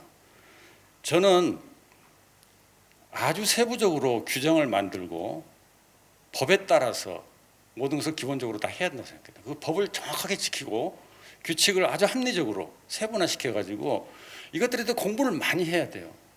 간부, 병사 2등병부터 사성 장군에 이르기까지 이러한 군대의 민주적인 운영 방식에 대해서 공부를 수시로 해야 됩니다. 저는 좀 시험 좀 봤으면 좋겠어요. 간부들은. 그래서 이 시험 봐가지고 불합격하면은 뭐 강등을 시킨다든가 인가를 좀 늦춘다든지 그래가지고 제대로 일단 알아야 되고 그 다음 단계가 그 아는 것을 실제로 실천하는 거죠. 이 실천하는 것도 정확히 간부들의 진급 심사 같은 데 반영이 돼야 됩니다. 그것은 위에서 아랫사람, 그러니까 계급이 높은 간부가 낮은 간부를 그냥 밑에서 위에서 밑으로 내려보면서 평가하는 것이 아니라 아래에서 위로 보는 그런 평가까지도 합리적으로 그래서 뭐 인사 관리라든지 조직 관리 이런 데 다 나오는 얘기죠. 소위 수평적인 평가, 그 다음에 상향 평가, 하향 평가 이런 것들을 잘 결합을 한 그런 평가. 그래서 어려운 문제는 우리가 너무 쉽게 생각해서는 안 됩니다. 어려운 문제는 어렵게 풀어나갈 준비가 돼 있어야 되는 거예요. 그래서 어렵게 풀어나간다는 것은 이런 규정이라든지 인식이라든지 그다음에 경제적인 지원, 돈 문제죠. 이런 거 다 같이 결합해가지고 풀어나가야 됩니다. 그래야지 풀리는 거지. 너무 쉽게 하나만, 예를 들어서 모병제를 도입한다. 천만의 말씀입니다. 모병제 도입하면요, 군대 가고 싶은 사람만 또는 어쩔 수 없이 가야 될 사람만 딱 두 가지 부류만 가게 되는 것입니다. 중간에 있는 사람들은 군대에 대해서 생각지도 않은 거예요. 물론 나는 세금 냈으니까 국방 업무 했다. 헌법 39조에 나는 저축이 안 된다라고 주장하는 사람도 있을지 모르겠어요. 세금 내고 그 세금이 국방비로 들어갈 테니까. 그건 다르죠. 군대라고 하는 것은 직접 가가지고 이 공동체를 위해서 일정 기간 동안에 헌신하는 것입니다. 무엇을 위해서? 공동체 안전을 위해서. 그 공동체 속에 나와 내 가족이 들어가 있는 거죠. 그래서 이런 문화라든지 법과 제도, 그다음에 경제적 지원 같은 것이 종합적으로 고려돼야지 모병제냐, 징병제냐, 직무 혼합제냐 그런 것이 그렇게 피상적으로 다뤄져서는 안 된다. 그래서 앞으로 이재명 후보께서 발표한 선택적 모병제 시행, 여기 다 나와 있죠. 여기 요약을 참 잘하셨네요. 이게 더 발전돼야 됩니다. 후보 자신도 그렇게 얘기를 했어요. 저는 공약이라는 것이 한 번 발표되고 고정되고 끝나는 것이 아니고 계속해서 발전시켜 나가야 된다라고 하는 후보 자신이 얘기를 했어요. 따라서 선택적 모병제라 하는 것도 제가 한 1분 정도 요약해서 설명하자면은, 아까도 말씀을 김병기 의원님께서 대독하신 내용 중에 나옵니다만은, 사실상 선택이라 보기 좀 어려운 면이 있어요. 진짜 선택이란 말을 쓰려면은 내가 군대를 갈 거냐 말 것이냐 정도 수준에서 선택을 해야 돼요. 그런데 이재명 후보의 선택적 모병제는 다 군대 가는데 병사로 갈 거냐 전투부사관으로 갈 거냐를 선택하는 것이어서 선택이란 말이 조금 무색하긴 합니다. 그래서 이런 부분도 뭐 완전한 선택은 아니지만은 어느 정도의 선택이다라고 간주를 하고 이 안에서 어떻게 좀 발전시켜 볼 것이냐 하는 것을 연구하는 것이 이제 앞으로 정책 만드는 사람들의 임무고 역할이고, 또 국군 통속권자로서 최고의 행정부 수장으로서 이런 것들 결정을 해야 될 겁니다. 제가 선택적 모병제에 대해서 여러분 다 읽어보셨기 때문에 반복은 하지 않겠지만은, 우리가 더 고민해야 될 지점들만 몇 가지만 말씀드리자면은, 첫째 기간 문제예요. 여기 기간이 안 나와 있죠. 병사들 기간을 어떻게 할 것인가. 지금 1년 6개월이에요. 1년 6개월 복무하면 사실상 경력이나 학력의 단절은 2년이 생기는 겁니다. 1년 6개월이기 때문에 굉장히 아까운 시간들이에요. 가장 인생에 있어서 중요한 시기에 2년 동안 썩는다고 생각하는 사람들이 대부분이에요. 그래서 이거보다 더 단축시켜야 되는데, 그럼 병역법을 바꿔야 됩니다. 병역법은 현재 1년 6개월보다 더 단축하기 할 수가 없게 돼 있어요. 제 생각 같아서는 1년 이하로 단축했으면 좋겠어요. 그래가지고 기본적으로 1년 이하, 예를 들어서 10개월이나 뭐 9개월이나 이렇게 근무하면서도 자기의 임무를 100% 완수해가지고 이 군의 중요한 역할을 담당할 수 있는 그런 보직들의 병사들을 다 이 매닝을 하는 거예요. 보직을 주는 겁니다. 기본적인 임무. 예를 들어서 저는 그 육군 출신이라서 총 쏘는 거 무지하게 좋아합니다. 근데 지금 병사들은 저 제대할 때까지 몇 발 정도 쏘겠습니까? 소총 50발도 못 쏘아요. 40발도 못 쏜다 그러더라고. 저는 육사 다닐 때만 해도 수백 발을 쏘아봤어요. 수천 발까지는 아니라 할지라도. 그렇게 해야지. 그건 그렇게 힘든 일 아니에요. 한 일주일 정도 훈련 받으면은 보통의 체력을 가진 남성이나 여성들이, 여성도 마찬가지예요. 다 할 수 있는 겁니다. 이거 잘하면은 정말 전투력이 강화되는 거예요. 이런 데는 1년 6개월까지 필요 없어요. 9개월, 10개월만 해도 충분히 자기 임무를 수행할 수 있습니다. 이게 기본 병역을 쫙 하고, 그 다음에 어차피 1년 6개월이면 현 체제에서 2년간 단절이 있기 때문에 한 2년 정도를 전문 병사로 근무한다면 이 사람들이 약간 더 숙련된, 기본 복무를 하는 사람들을 지휘하거나 아니면은 조금 더 숙련된 전차, 포 이런 것을 운영하는 병사라든지 이런 병사들 지금 선택적 모병제에서는 전투부사관이라고 부르지만은 어떻게 됐든 명칭이 중요한 건 아니에요. 그런 약간의 반직업적인 그런 부분을 우리가 같이 결합한다면은 병사의 복무 기간 동안에 실제로는 근무에 관심이 별로 없고 어떻게 하면 학점을 따가지고 학업을 계속할 것이냐, 어떻게 하면 자격증을 딸 것이냐, 어떻게 하면 좀 편하게 해볼 것이냐, 이런 데 관심이 더 많은 병사들은 무지하게 많습니다. 이런 거 없이 아주 정말 화끈하게 1년 이하 자기 임무 다 하면서 그리고 일과 후에 자기 개발 계속하도록 그런 문화, 이런 것 같이 결합하면은 선택적 모병제가 굉장히 발전할 수 있을 거라고 봐요. 그다음에 또 전투부사관 얘기 나왔는데 여기 전투부사관 기간도 명시가 안 돼 있죠. 너무 길면은 전투부사관 올 사람 없습니다. 이거 현실이에요. 한 6개월이나 1년 정도 복무 연장하는 것도 지원율이 거의 10% 될까 말까 하는 거 현실입니다. 그래서 이런 기간들을 잘 만들어야 되고, 그리고 이제 병영 문화에 대해서는 제가 아까 이제 말씀드렸지만은 이 병영 문화보다 더 큰 문화가 있습니다. 그게 뭐냐? 공동체 문화에 관한 거예요. 제가 이재명 후보님의 그 선택적 모병제에서 가장 중요한 전제 조건인 국민개병제, 이 기반 위에서 한다라고 하는 거에 제가 적극적으로 동참하는 이유가 제 개인적으로 적어도 어떤 공동체, 국가 공동체가 가장 중요하고 대표적이죠. 이 공동체가 건강하게 발전하려면은 그 공동체가 공동으로 그야말로 추구하는 가치, 이런 것들이 전달이 돼야 되는 것이고 그것이 지켜져야 되는 거예요. 그래서 이 국가 공동체를 지키기 위해서 모든 공동체 구성원들이 다 같이 차별 없이 참여하는 국방, 이게 필요하다고 하는 것이 제 입장인데, 문제는 뭐냐? 이게 너무 길어지면은 안 되는 겁니다. 자기 개인에 너무 손해가 가는 거예요. 따라서 공동체하고 공동체 구성원 간에 합리적인 계약 관계가 만들어져야 돼요. 그게 아마도 국방 의무라고 그러면은 자기 100세 생애 중에서 한 1% 정도, 1년 이 정도는 정말 열심히 복무하고, 이거에 대해서 국가가 당연한 것으로 생각하고 보상을 충분히 안 해주면 그러면 안 됩니다. 이거에 대해서 충분히 보상을 해줘야 돼요. 지금 200만 원이라고 하는 이 숫자가 나와가지고 사람들이 여기에 너무 지금 꽂혀 있는 것 같은데, 이게 중요한 거 아니에요. 병사들한테 중요한 것은 돈이 아니라 세월입니다. 세월. 젊은이들한테 세월을 아낄 수 있도록 시스템을 만들어야 돼요. 그리고 그 다음에 수당에 관한 것입니다. 이 수당도 사실 200만 원 안 줘도 괜찮아요. 저는 그렇게 생각해요. 주거가 상당히 고품질이고 식사, 피복, 이게 사회에서 가장 군대에서 나온 것이라면은 서로 뒷거래, 암거래 해가지고 갖고 싶어 할 정도로 고품질이라면은 저는 이거 굳이 보험급을 200만 원이다, 300만 원이다 그 고민할 필요가 없다는 거예요.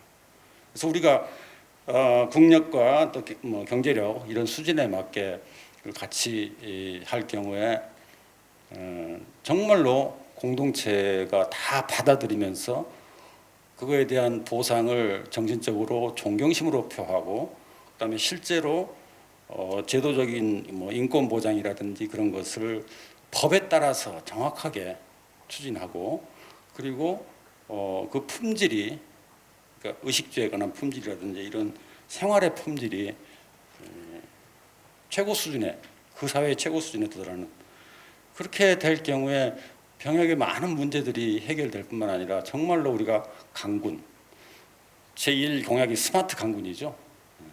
강군을 가질 수 있게 되고, 아마 이 부분에 있어서도 상당히 세계를 선도하는 국가가 되지 않을까 이렇게 생각합니다. 제가 어떻게 얘기를 하다 보니까 너무 늦어졌는데 이 정도로 마쳐도 되겠습니까? 네, 네, 감사합니다.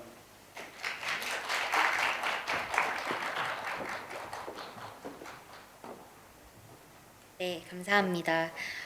이제 객석에 있는 분들께 마이크를 드리도록 하겠습니다.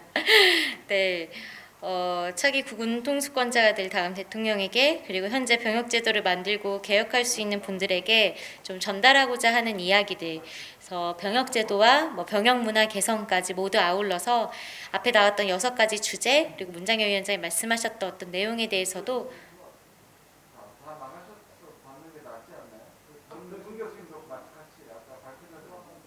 이게 발표자분들께 드리는 질문이라기보다는 이게 기획했을 때 계신 분들의 의견을 저희가 수합하는 시간으로 결정을 해서 아마 당황하셨을 거예요. 네, 그래서 지금 하시고자 하는 이야기들 나눠주시면 뒤에서 저희 또 기록하고 있는 분이 계시거든요. 네, 그리고 조금 내가 이렇게 직접 발언하긴 조금 부끄럽다 하시면 나눠드렸던 팜플렛 뒤에 메시지로 쓰셔서 나가실 때 제출하셔도 될 것 같습니다. 네, 발표하고 싶으신 분 손 들어주시면 여기 가은 선생님께 부탁드립니다.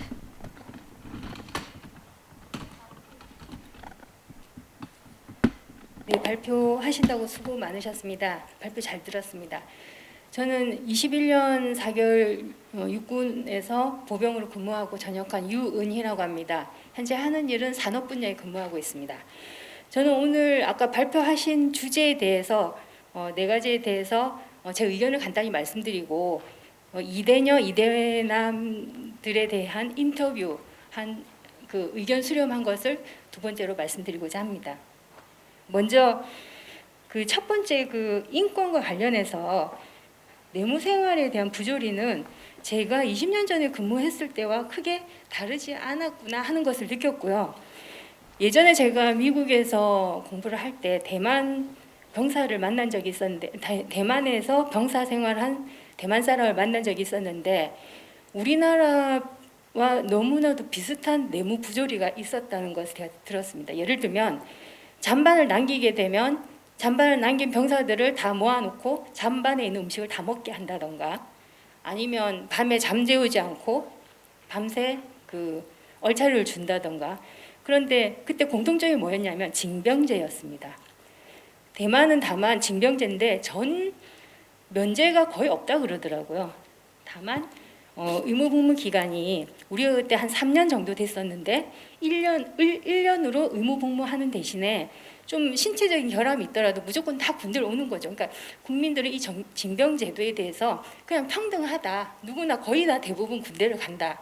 누가 뭐 그 차별받고 그러지 않는다라는 인식이 많았었고 근데 우리나라는 그럼에도 불구하고 그때 뭐 신체적인 조건 뭐 그다음에 가정 환경 이러면 면제라는 부분, 대체 근무라는 부분, 대체 근무도 있었습니다. 대만에서는. 근데 여성은 징병제를 하지 않아서 이게 2018년에 전체 그 징병제가 폐지가 되고 모병제로 전환되는 파격적인 그 개혁을 실시했습니다. 그런데 현재 어떻게 되고 있냐면 최근에 남동북해 관련해서 중국과 대만의 정치 관계가 굉장히 긴장이 높지 않습니까? 그리고 미국이 지금 대만의 그 군사력을 굉장히 많이 도와주고 있습니다. 뉴스 보도에 따라서 제가 그 파악한 결과는 그런데 이제 그러다 보니 국민들이 다시 징병 제도를 검토해 달라고 요청을 하는 상황이 됐고 여기에 국민의 절반 이상이 여성도 징집해 달라. 지금 국가가 지금 위기 상황에 있으니 이제 모병제 하지 말고 징병제로 하자 이런 의견이 많이 있는데 우리 대만 사례를 좀 모니터링할 필요가 있다라고 생각이 됩니다. 왜냐하면 징병제가 낳는 폐해가 결국은 병영 부조리로 연계될 수밖에 없고 결국 동기부여가 되지 않으니 교육훈련에 집중하지 않고 내모 부조리에 집중하는 게 아닌가 그런 생각이 듭니다. 그리고 최근에 제가 기업을 방문하면서 이 퀄컴이라는 다국적 기업의 메타버스 기술을 활용한 교육훈련 프로그램을 제가 본 적이 있습니다. 메타버스 기술로 인해서 코로나로 지금 운동선수들이나 아니면 뭐 군인들이 훈련을 못하지 않습니까? 이 기술을 이용해서 그 교육훈련을 더 강도 있게 하는 이런 것들을 우리도 좀 도입을 해서 좀 더 교육훈련에 집중해서 내무 생활은 좀 자유를 줄 수 있도록 여유를 줄 수 있도록 하는 그런 과학기술 도입도 좋은 생각인 것 같습니다. 다음은 그 군 가산점 문제인데요. 아까 전투병과는 국가보훈처에서 군 가산점을 좀 적용하려고 해도 이게 사회적 합의가 안 되는 겁니다. 이 사회적 합의가 굉장히 어려운 부분이에요. 여러 가지 우리가 지금까지 군 가산점 제도를 하려고 노력했다가 실패한 그런 것들 봤을 때 이건 사실 저는 개인적으로 이건 현실적으로 불가능하다. 사회적 합의가 안 되고 반대로 군 가산점을 도입했을 때 피해받는 계층들이 있습니다. 그래서 이게 너무 어려운 관계고 지금 청년들이 취업이 거의 안 되고 있잖아요. 왜 거의 안 되는지 아십니까? 기업들은 거의 경력직을 뽑습니다. 이미 트레이닝이 다 된 사람도 넘치기 때문에 굳이 청년들 신입사원을 뽑아서 교육을 시켜서 업무를 가르칠 필요가 없는 거죠. 그래서 청년들은 그 지원서를 낼 수 있는 자격조차 안 되고 있어요. 그런 면에 봤을 때 군경력 인정이 돼서 이게 그 직장과 연계가 되면 굉장히 좋겠습니다만 공병, 수송, 병참, 법무병과의 경우는 간부들만 군 경력이 인정되고 일부 병사들은 일부 병사만 인정됩니다. 기타 전투병과는 인정이 안 됩니다. 인정을 할 수가 없습니다. 직무가 연계가 안 되기 때문에요. 그래서 직무를 연계해 보려고 많은 용역과 많은 국가 예산을 투입했지만 결국은 모두 포기하게 되었습니다. 그래서 이런 부분에 있어서 우리가 군 가산점 대신에 어떤 대체 보상을 해줄 건가를 고민해야 할 것이지 군 가산점과 군 경력을 이제는 더 이상 논할 수 있는 여지가 거의 없어진 거 아닌가 이런 생각이 듭니다. 그러면 이제 안전과 관련해서는 저도 군 생활을 해봤지만 아까 우리 최희봉 선배님께서 너무 조치를 잘해 주셨는데 저 같으면은 못했을 것 같습니다. 왜냐하면 군대 안전 매뉴얼 너무 복잡해요. 외울 게 너무 많고 바인더가 10권, 20권이나 됩니다. 그 바인더 찾는 데만 시간 엄청 걸리고 군 안전 매뉴얼을 무조건 간단하고 무조건 외우기 쉽게 해야 된다. 그런 생각이 듭니다. 자, 여기까지 이제 앞에 발표하신 분들에 대한 제 생각을 말씀드렸고 최근에 제가 이제 20대 여성분들한테 몇 분 여쭤봤습니다. 여성 징병제에 대해서 물어봤더니 저 깜짝 놀랐습니다. 이런 얘기를 하더라고요.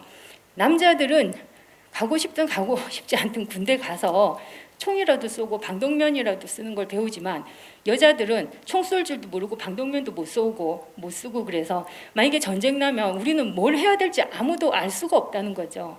그래서 여성들이 징병제 모병제를 떠나서 한 달 정도 군에 가서 그래도 생존을 할 수 있는 그런 것들, 왜냐하면 우리나라는 지금 전쟁 중인 국가니까 생존을 할 수 있는 그런 걸 좀 국가로부터 배워야 되지 않느냐 이런 의견을 제시를 해 주셨습니다. 그래서 나를 위한 군대, 그러니까 전방 체험 교육 같은 것을 해서 군대 생활이 이렇게 어렵고 열악하다는 것을 체험할 수 있으면 국민 인식 개선에도 도움이 될 것 같고요. 또 이제 여성분들도 나를 위한 군대는 나도 생존할 수 있는 것을 군대에서 좀 배우고 싶다. 군 복무를 하고 싶다는 것보다는 좀 배우고 싶다. 이런 의견이 있었습니다. 두 번째, 병력 제도에 있어서 이거는 20대 남성한테 제가 의견을 들은 것인데 군대 가지 않은 사람들은 어떤 이유들이 다 있습니다. 신체가 불편하든지 하지만 그 사람들도 군대에 대해서 면제를 받지만 금전적이든 어떤 방식으로든 보상을 해주고 싶어 할 것이라는 의견이 좀 있었습니다. 그래서 아까 우리가 병사 봉급을 올리게 되면 더 세금을 많이 걷어 들인다는 것에 대해서는 어느 정도 이제 군대 면제받은 사람들은 사회적 합의가 가능하지 않을까 하고 생각이 돼서 이 두 가지 의견을 제시해 봅니다. 이상입니다. 네, 감사합니다. 네, 더 많은 분들의 의견을 받기 위해서 말씀 시간을 한 3, 4분 정도로 제안 부탁드리겠습니다. 네. 네, 저희가 4시면 4시에서 4시 10분 사이 마칠 시간이어서 계속 이어가도 될까요? 네, 감사합니다. 네, 선생님 부탁드립니다. 네, 오늘 발표 잘 들었고 좋은 토론의 자리 마련해 주셔서 감사드립니다. 저도 육군에서 22년 복무하고 지금 예비역 중령으로 있는 이지미라고 합니다. 저는 현재 저도 군 생활했지만 여자로서 군 생활했지만 저희 딸도 현재 군 생활을 시키고 있는 중에 있습니다. 그래서 현재 오늘 이런 토론회가 있다고 그래서 제가 현장의 소리를 한번 들어보고자 저희 딸아이하고 잠깐 대화를 나눴는데, 저희 딸아이도 MZ 세대거든요. 그런데 가장 그 어려운 부분을 이야기를 하는 게 뭐냐면, 실제 지금 여기서 논하는 거는 대부분 이제 우리 병사들을 대상으로 하고 있는데요. 결국 병사들을 대상으로 하고 있지만 군의 문제를 이야기하고 있는 것이거든요. 그럼 군을 구성하는 게 누구냐?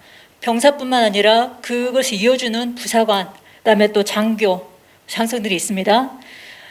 이런 모든 그 구성원들이 함께 그 같은 목적과 임무를 가지고 수행해 나가야 되는데, 그것을 가장 그런 임무 수행을 하는 데 있어서 조금 저해 요소가 되는 부분들이 어떤 계층 간의 갈등들이라는 것이죠.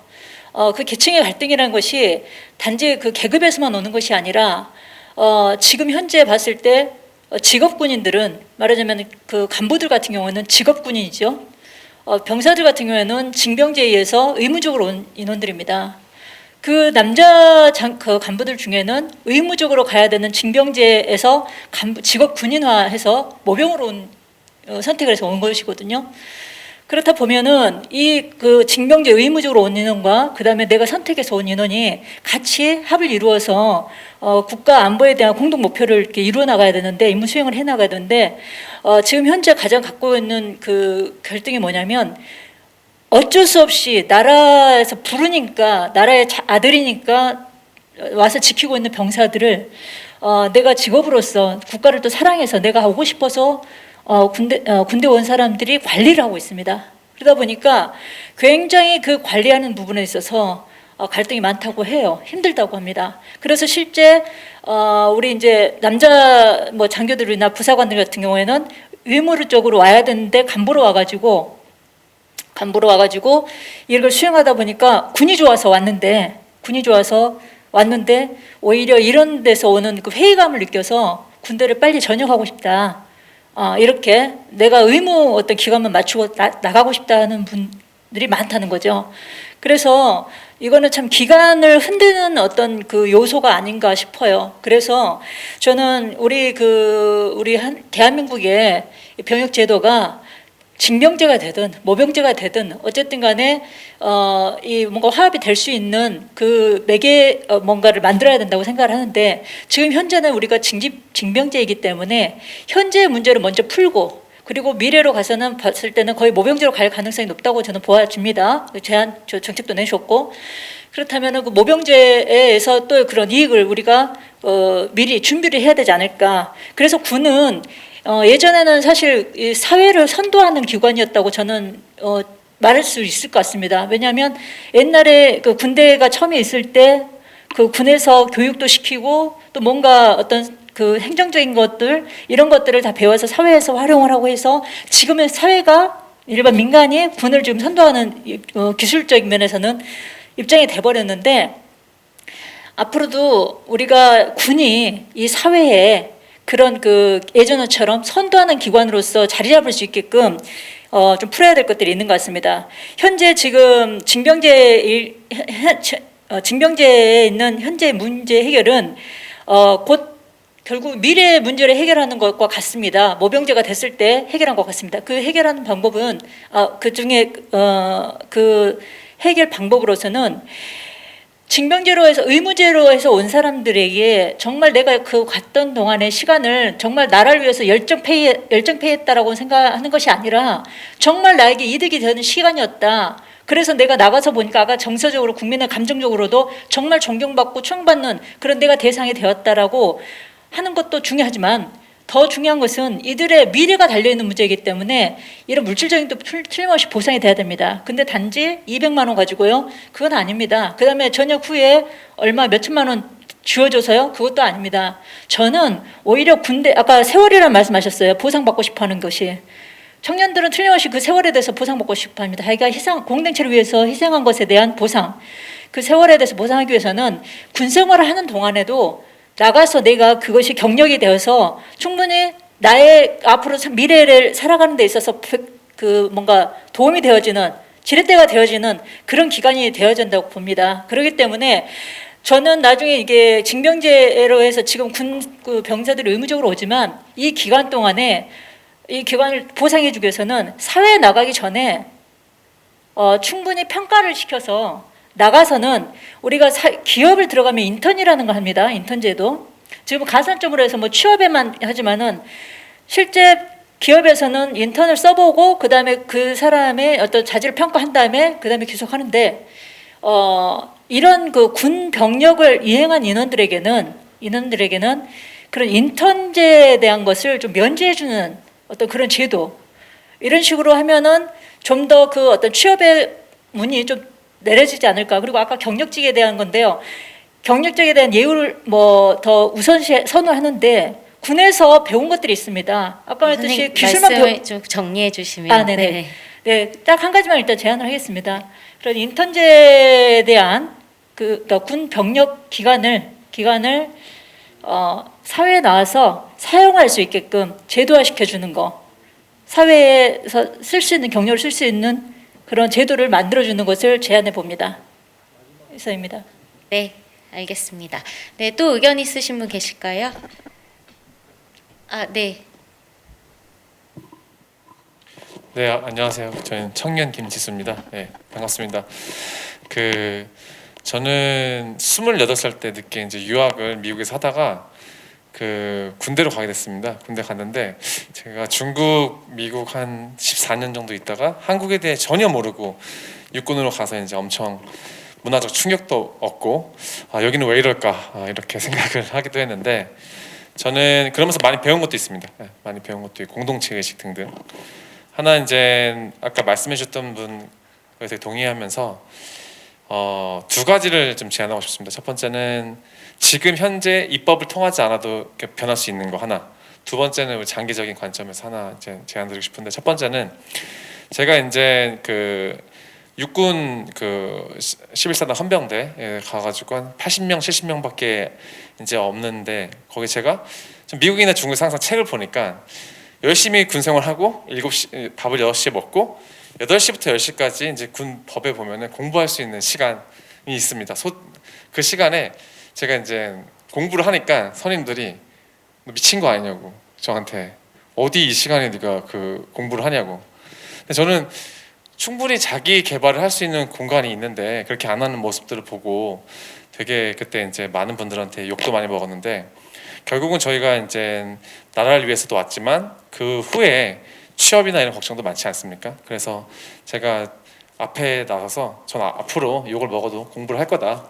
그래서 8시부터 10시까지 한 3개월, 6개월 동안 하다 보니까 이제 한두 명 선임들이 오고 그래서 영어도 이제 가르쳐 드리고 중국어도 가르쳐 드리고 그러면서 이제 이 2시간을 나중에는 80명이 한 30명 정도 와가지고 공부하는 시간이 돼버렸습니다. 하루하루의 운동을 하고 2시간만 해도 공부할 시간이 있으면 사실 1년 9개월, 8개월 동안 할 수 있는 게 엄청 많습니다. 그런 것들을 이제 많은 부대에서 적극 장려해 주시면은 많은 병사분들이 나라를 위해서 열심히 일도 했지만 그 다음에 자기 개발할 시간도 충분히 얻을 수 있다고 생각을 하고요.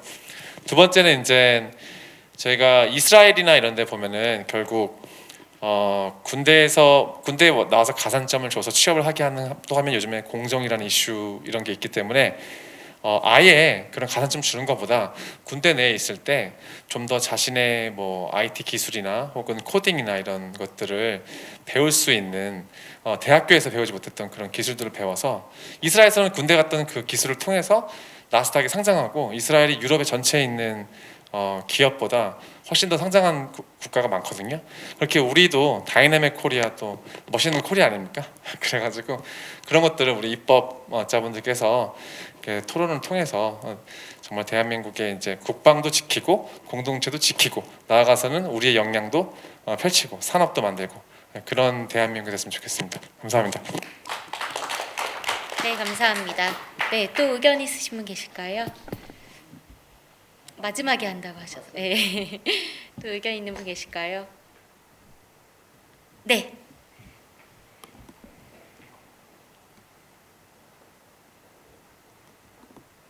오늘 이곳에 와서 너무 많이 배웁니다. 저는 공군 출신으로서 소위 정부미 먹기 시작한 지 44년 돼서 지금 국방연구원에서 근무하고 있는 김철우라고 하는데 군에서 가장 큰 문제가 뭐냐? 소통이 안 돼. 억울하고 불통먹통이 너무나 많고 멀쩡한 사람도 예비군 훈련 가면 다 자거나 똑같은 소리 하는 거야. 그래서 우리 군을 재밌게 만들어야 된다. 재밌게, 익사이팅하게. 그래서 참재신공이라고 하는데 참여가 많이 되면 오늘도 굉장히 좋은 건데 참여가 많이 돼야 되고 재미있어, 익사이팅하되 똑같은 게 메뉴가 그러면 안 되고 신뢰받고 공감받는 그런 것들이 많이 이루어져야 되는데 우리가 발전하려면 뭐가 되냐 정말 우리 대한민국 군이 과거 경험의 함정에서 빠져나와야 돼요. 과거 경험 6.25 때 아직도 생각하고 지금 엄청나게 달라지는 최첨단 아이들 시대에 과거 경험의 함정에 빠져서 허우적거리는 군을 빨리 구해내야 됩니다. 그래야 대한민국 군이 발전하고 특히 저같이 올드보이들은 자기가 생각하는 게 맞다라고 생각하는 거 엄청난 잘못입니다. 그리고 여기서 제가 말하고 있는데 다른 분들은 다 순교하고 성인의 경지까지 있는 이런 분들도 있거든요. 그러니까 말하는 사람이 자기 메시지가 다 전달된다고 생각하면 안 돼. 군의 가장 큰 문제 또 하나만 얘기하겠습니다. 어떻게 된 건지 미국의 시스템은 다 받았는데 우리는 항상 이 전기 스위치는 온오프 스위치가 있죠. 온 듀티, 오프 듀티. 아까 정확하게 얘기했는데 미군은 일과 중에는 아주 점심시간도 없어요. 그럴 정도로 열심히 하는데 오프 되면 완전히 자유가 됩니다. 그런 식으로 돼야 되고 그렇기 때문에 우리 군에서 상관을 모시는 문화 아주 더러운 문화입니다. 모시는 문화 뭐 아주 누구만 오면 막 그래서 그리고 상관이 자기 일 안 하고 부하 일 감독하는 거 아주 더러운 문화. 그거 빨리 없애야 되고 그것부터 없애지 않는 한은 쉽게 안 바뀐다고 봅니다. 그래서 저부터 바꾸고 제가 국방연구원에서 아직도 뭐 여러 가지 연구도 하고 조언도 하고 그런 게 있습니다만은 여러분이 이 말씀 다 수렴해가지고 진짜 우리 군이 과거 경험의 함정으로 빠져나가고 근육과 골격 이제 그만 키우고 시스템과 문화와 의식을 혁명해야 된다. 미군은 어떤 배울 것만 안 배울 거 다 그런데 못 배운 게 뭐냐면 온 듀티, 오프 듀티. 오프 듀티 때는 자유롭게 하면은 너무너무 재밌습니다. 그 병영 생활은. 근데 근무 때보다 근무 끝나고 나면 더 괴로워. 그거 빨리 없으시다. 네, 감사합니다. 네, 근무 끝나면 더 괴롭다는 말이 괴롭네요. 네, 또 다른 의견 있으실까요? 네, 없으시면 네, 선생님 짧게 이야기 듣도록 하겠습니다. 모든 분 말씀 잘 들었습니다. 그래서 제가 가산점 제도라든지 여러 가지 이야기를 들으면서 느꼈던 거는 저는 병력은 더 이상 남자만의 의무는 아니고 이제는 여성의 의무이기도 하다. 그렇다면 가산점이나 어떤 혜택을 주기 위해서는 우리가 이런 문제 때문에 여자와 남자가 굉장히 대척을 하게 되고 불필요한 갈등도 생기는 것 같습니다. 그렇다면은 우리 여성 인력들한테도 좀 더 군대에 많은 부분들을 개방을 해서 그럼 당당하게 여성도 병력 의무를 수행을 하고 거기 합당한 가산점이라든지 혜택을 받을 수 있는 그러한 정책들도 개발돼야 되지 않나 그런 의견을 내어봅니다. 네, 이상입니다. 네, 감사합니다. 네, 그럼 마지막으로 김병기 의원님 의견 듣고 시간 정리하도록 하겠습니다.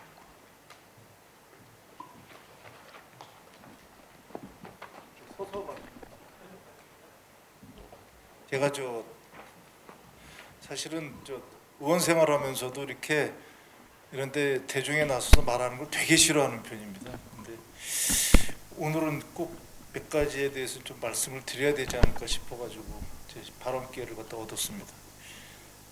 여러분들과 들으면서 많은 고민을 했어요. 이게 오늘 하루로 끝날 게 아니라 사실 진지하게 말씀드리는데 한 달 정도 얘기를 하고 싶습니다. 왜냐하면 병역 문제, 제가 국방위원회에서만 지금 5년을 있는 6년째인데요. 지금 말씀드리는 것들이 제가 국방위원회 들어오기 전서부터 제가 문제시했고 그럼에도 불구하고 지금까지 하나도 안 고쳐지고 있는 문제입니다. 앞으로도 안 고쳐질 겁니다. 저는 사실 국회에 오기 전에 국가정보원에서 27년 동안 근무했었습니다. 군대 문화랑 아주 유사한 문화입니다. 근데 지금 군에서 겪는 문화의 대부분을 국정원에서는 겪고 있지 않습니다. 거기서부터 출발을 좀 해보고 싶어서 말씀을 드렸습니다. 병역 문화를 말씀하셨는데 그 병역 문화가 바뀔까요? 지금 상태로 있으면 바뀔까요? 지금 많은 말씀을 하셨는데 어떻게 바꿔야 됩니까? 어떻게란 얘기는 전 6년 동안 들어본 적이 없습니다. 어떻게 바뀌어야 됩니까? 우리가 제일 먼저 논의해야 되는 것이 거기라고 저는 출발해요. 바꿔야 된다. 오케이. 바꿔야 되는 거는 맞아요. 이제 바꿔야 되는 것 같은데 어떻게 바꿔야 되는 거? 거기서는 절대 통일이 안 이루어질 겁니다. 왜? 제가 오늘 거를 갖다 중심으로 해서 좀 말씀 몇 가지 드리겠습니다. 매뉴얼 말씀을 하셨어요. 그 얼마 전에 저 35A F-35A 그 비행기가 동체 착륙을 했어요. 아까 공군에서 오셨던 분인데 동체 착륙을 했어요. 굉장히 훌륭한 일이잖아요. 그렇죠? 굉장히 어려운 일이고. 그래서 뭐 대통령께서 뭐 그러니까 화환까지 보내고 전 그때 제가 말씀드렸습니다. 그분의 그 정말로 비행수는 높게 평가하지만 그분 때문에 아마 수많은 사람이 앞으로 죽어나갈 거라고. 근데 묘하게 며칠 후에 그 F5 이글인가요? 비행 조종사가 순직을 했죠. 결혼한 지 1년밖에 안 된 직원입니다. 그분이 조종관을 놓치지 않고 민가로 가지 않기 위해서 조종관을 놓지 않았죠. 정말 숭고하지만 저는 단 하나 건데 그거는 1번이 정치인이 죽였고 2번은 군인이 죽인 겁니다. 그분이 수원비행장 소속이거든요. CP 소속인데 거기는 민가가 당연히 있을 수밖에 없어요. 비행기가 그렇게 고도를 갖다가 급격하게 올라갈 수밖에 없는 지역이라고. 근데 30년째 지금 비행장을 옮겨주고 있지 않습니다. 어떻게? 그럼 맞아요. 비행장 없어야 돼요. 안전해야 됩니다. 어떻게? 매뉴얼에 문제가 저는 있다고 생각을 해요. 그 매뉴얼에 보면 동체 착륙을 하고 그리고 아니면은 탈출을 하는 걸 갖다 조종사 판단에 맡깁니다. 그죠? 그러면 조종사는 어떤 걸 선택하겠습니까? 모든 판단은, 모든 매뉴얼은 선택을 주면 반드시 나쁜 거로 선택을 하게 돼 있습니다. 그분이 100% 어떤 경우에도 이젝트를 눌러야 된다고 매뉴얼에 돼 있다면은 그런다 하더라도 군인들은 이젝트를 누르지 않습니다. 하물며 선택을 하게 만들어 놨다면 그럼 볼 것도 없어요. 그분은 끝까지 착륙을 하려고 그럴 겁니다. 앞으로도 많은 분들이. 저는 군 문제, 군에 대한 문제가 거기 있는 겁니다. 여러분들이랑 약간 시각이 다르고 도발적일지 모르지만 군의 가장 큰 문제는 충성심이에요. 그분들은 유달리 충성심이 뛰어나도록 훈련을 받았고 그분이 그렇게 국가를 위해서 일하는, 국가를 위해서 헌신하겠다는 생각을 가지지 않았으면 군인이 안 돼요. 근본적으로. 근데 그런 분들이 징병을 갖다가 오신 분들이 징병제 병사들과 함께 하는 겁니다. 그 문화가 합쳐지겠어요? 나이가 비슷한데. 자, 하사관 나이 비슷합니다. 그 우리나라 군, 대만군을 아까 말씀하셨는데 비교가 안 됩니다. 우리나라 군은요 10만이에요. 모병제 말씀하셨는데 아까 가산점 말씀하셨습니다. 여러 가지 얘기 있습니다. 군대에 대한 예우 말씀하셨습니다. 군대 간 거 제가 옛날에 이 글을 썼다가 거의 그 여성단체로부터 거의 그냥 맞아 죽을 뻔했는데 군대 간 거 벼슬 맞다라는 제가 글을 갖다가 쓴 적이 있어요. 얼마나 많은 반대가 있었습니까? 미군 뭐 예우 같은 얘기들을 많이 지금 하셨는데 제가 미군의 예를 하나 들어보겠습니다. 미군의 제대군인 원호법이라는 법이 있습니다. 거의 모병제 국가입니다. 제대군인 보호법이 우리나라가 가지고 있는 지금 문제가 되는 모든 제도를 군인들한테 부여하고 있어요.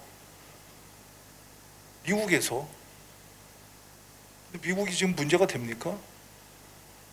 그래서 제가 결론을 내립니다. 우리나라가 왜 이렇게 하는지 제 나름대로 생각을 했었어요. 왜 이럴까? 5년 동안, 6년 동안 왜 이렇게 정말 국방에서 그렇게 얘기를 하는데 하나도 안 바뀔까? 전쟁이 안 일어난다고 생각하기 때문에. 우리나라엔 전쟁이 근본적으로 없기 때문입니다. 미군들은 나가서 전투를 치러요. 모병이로도. 병사가 본인의 동료가 중요할 수밖에 없어요. 본인의 동료가 자기 목숨을 갖다 책임져 줄 수밖에 없는 문화라고. 우리는 전쟁이 일어난다고 생각하지 않습니다. 그러니까 방산비리가 일어나죠. 제가 기막힌 말씀 하나 드릴까요? 아까 의식주 얘기했지 않습니까? 작년에 식사 비용을 이제 올렸어요. 식사 비용을 올리는데 식사 비용이 굉장히 지금 나쁘다고 말씀하셨잖아요. 일반 사병으로 근무하신 분들이. 지금의 현재 가격 지금 계속 올라갈 겁니다. 내년이면은 저 카투샤랑 똑같이 미군이랑 똑같이 될 텐데 작년 기준으로 해서 병사당 1인당 식대가 국정원보다 비쌉니다. 국정원에서는 그런 일이 안 일어나요. 국정원에서는 굉장히 식사질이 좋습니다. 제가 아까 그 보급품 말씀하셨는데 제가 이거 감사하겠습니다. 제가 알고 있기로 제가 그게 관심이 있어가지고 제가 살펴본 건데 제가 계속 체크한 건데 이 보급품이 여러분들이 아까 말씀드린 그런 보급품을 지급할 수 있는 돈이 아니에요. 우리나라에서 뭐 정말 최고급은 아니더라도 최고급 밑에 있는 제품을 지급할 수 있는 그 예산을 갖다 책정해 놓은 겁니다. 아까 솔직한 얘기로 그 얘기했을 때 되게 당황했어요. 이런 일이 지금 현실에서 벌어지고 있다고? 내가 국방위원인데 제가 죽일 놈입니다. 아니 정말입니다. 진지하게 제가 말씀드려요. 제가 죽일 놈입니다. 제가 이거 반드시 감사합니다. 감사해서 이런 일이 어떻게 벌어지는지 제가 해서 만약에 이런 우리가 이런 세미나가 다시 있다면 그때 말씀드리도록 하겠습니다. 이렇게 얘기를 갖다 흥분돼서 할 얘기가 아닌데 하다 보니까 정말 죄송하고 화나면서 정말 죄송하네요. 그런데 하여튼 그럼에도 불구하고 여기 많이 오신 분들이 군 출신 분들이 많이 오셨는데 그 여부를 떠나서 정말 우리 군을 사랑해 주시기 바랍니다. 왜냐하면은 정말 병사들 아무리 예우를 잘해주고 지금부터 예우를 잘해주고 뭐 정말 우리 여기서 말씀하신 걸 모두 해결해줘도 군대에 가는 것은 굉장히 힘든 겁니다. 그리고 우리나라는 모병제 얘기를 많이 하고 있지만 그 모병제로는 절대로 해결되지 않는 것이 있습니다. 전쟁이 모병제 저기 계신 분이 저보다 훨씬 많이 하시는 분들이 많으실 것 같은데 모병제를 실시하면 예비군제가 무너질 수 있어요. 우리나라가 전쟁이 나면은 잘 아시겠지만 130만을 갖다 순식간에 동원을 해야 됩니다. 북한이 우리나라가 30만 운영한다고 30만으로만 쳐들어오는 건 아니지 않습니까? 30만을 축차적으로 계속 투입을 해야 되는데 그건 징병제 아니면 사실 방법이 없어요. 한계점들이 분명히 있음에도 불구하고 우리가 어쨌든 모병제로 갈 수밖에 없는 사회가 됐습니다.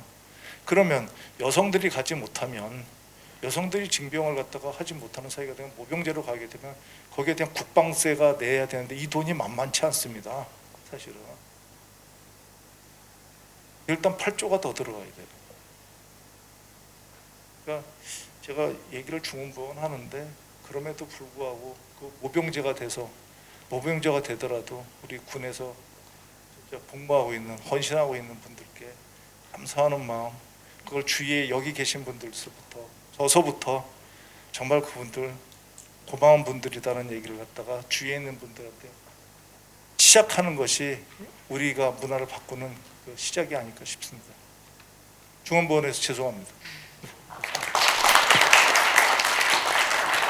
네, 이 장소가 지금 4시에 방역이 예정되어 있어서요. 문장혁 위원장이 특별히 부탁하셔서 1분만, 정말 1분만 드리도록 하겠습니다. 예, 제가 다른 말씀을 드리려고 하는 것이 아니라 저기 주관에 보면은 평화청년위원회와 평화안보위원회라고 되어 있죠. 특별위원회 밑에 원래 이게 이제 출발은 저희 평화안보위원회에서 이제 하려고 하다가 우리 안보위원회에서 안보위원회가 만들어진 이후 가장 잘한 결정을 내린 것이 바로 뭐냐면은 평화청년위원회로 주관을 옮기는 거였습니다. 그래서 오늘 세미나가 청년위원회 주관으로 해가지고 이 모든 것이 처음부터까지 다 기획되고 여러분들이 다 참여해가지고 오늘 이 행사를 했기 때문에 제가 특별히 이 부분에 대해서 여러분들이 잘 아시고 격려해 달라는 말씀을 드리고, 한 가지 그 간단한 건의는 여기 나의 의견이라고 적는 거 있는데 꼭 여기다 적는 것뿐만 아니라 뭐 인터넷이나 텔방이라든지 이런 걸 통해서 계속 좀 소통을 해주시면 고맙겠다는 말씀을 드리고, 그래서 그런 의미에서 오늘 주관하신 청년위원회 여러분들께 박수 한번 크게 부탁드립니다. 감사합니다. 네, 어렵게 나눠주신 소중한 경험과 이야기들 잘 전달해서 병역제도 개선에 반영되도록 행사를 마친 뒤에도 전달하도록 하겠습니다. 네, 이상으로 본 토론회를 마치도록 하겠습니다. 참여해주신 발표자분들과 객석에 계신 참가자분들 모두 감사합니다.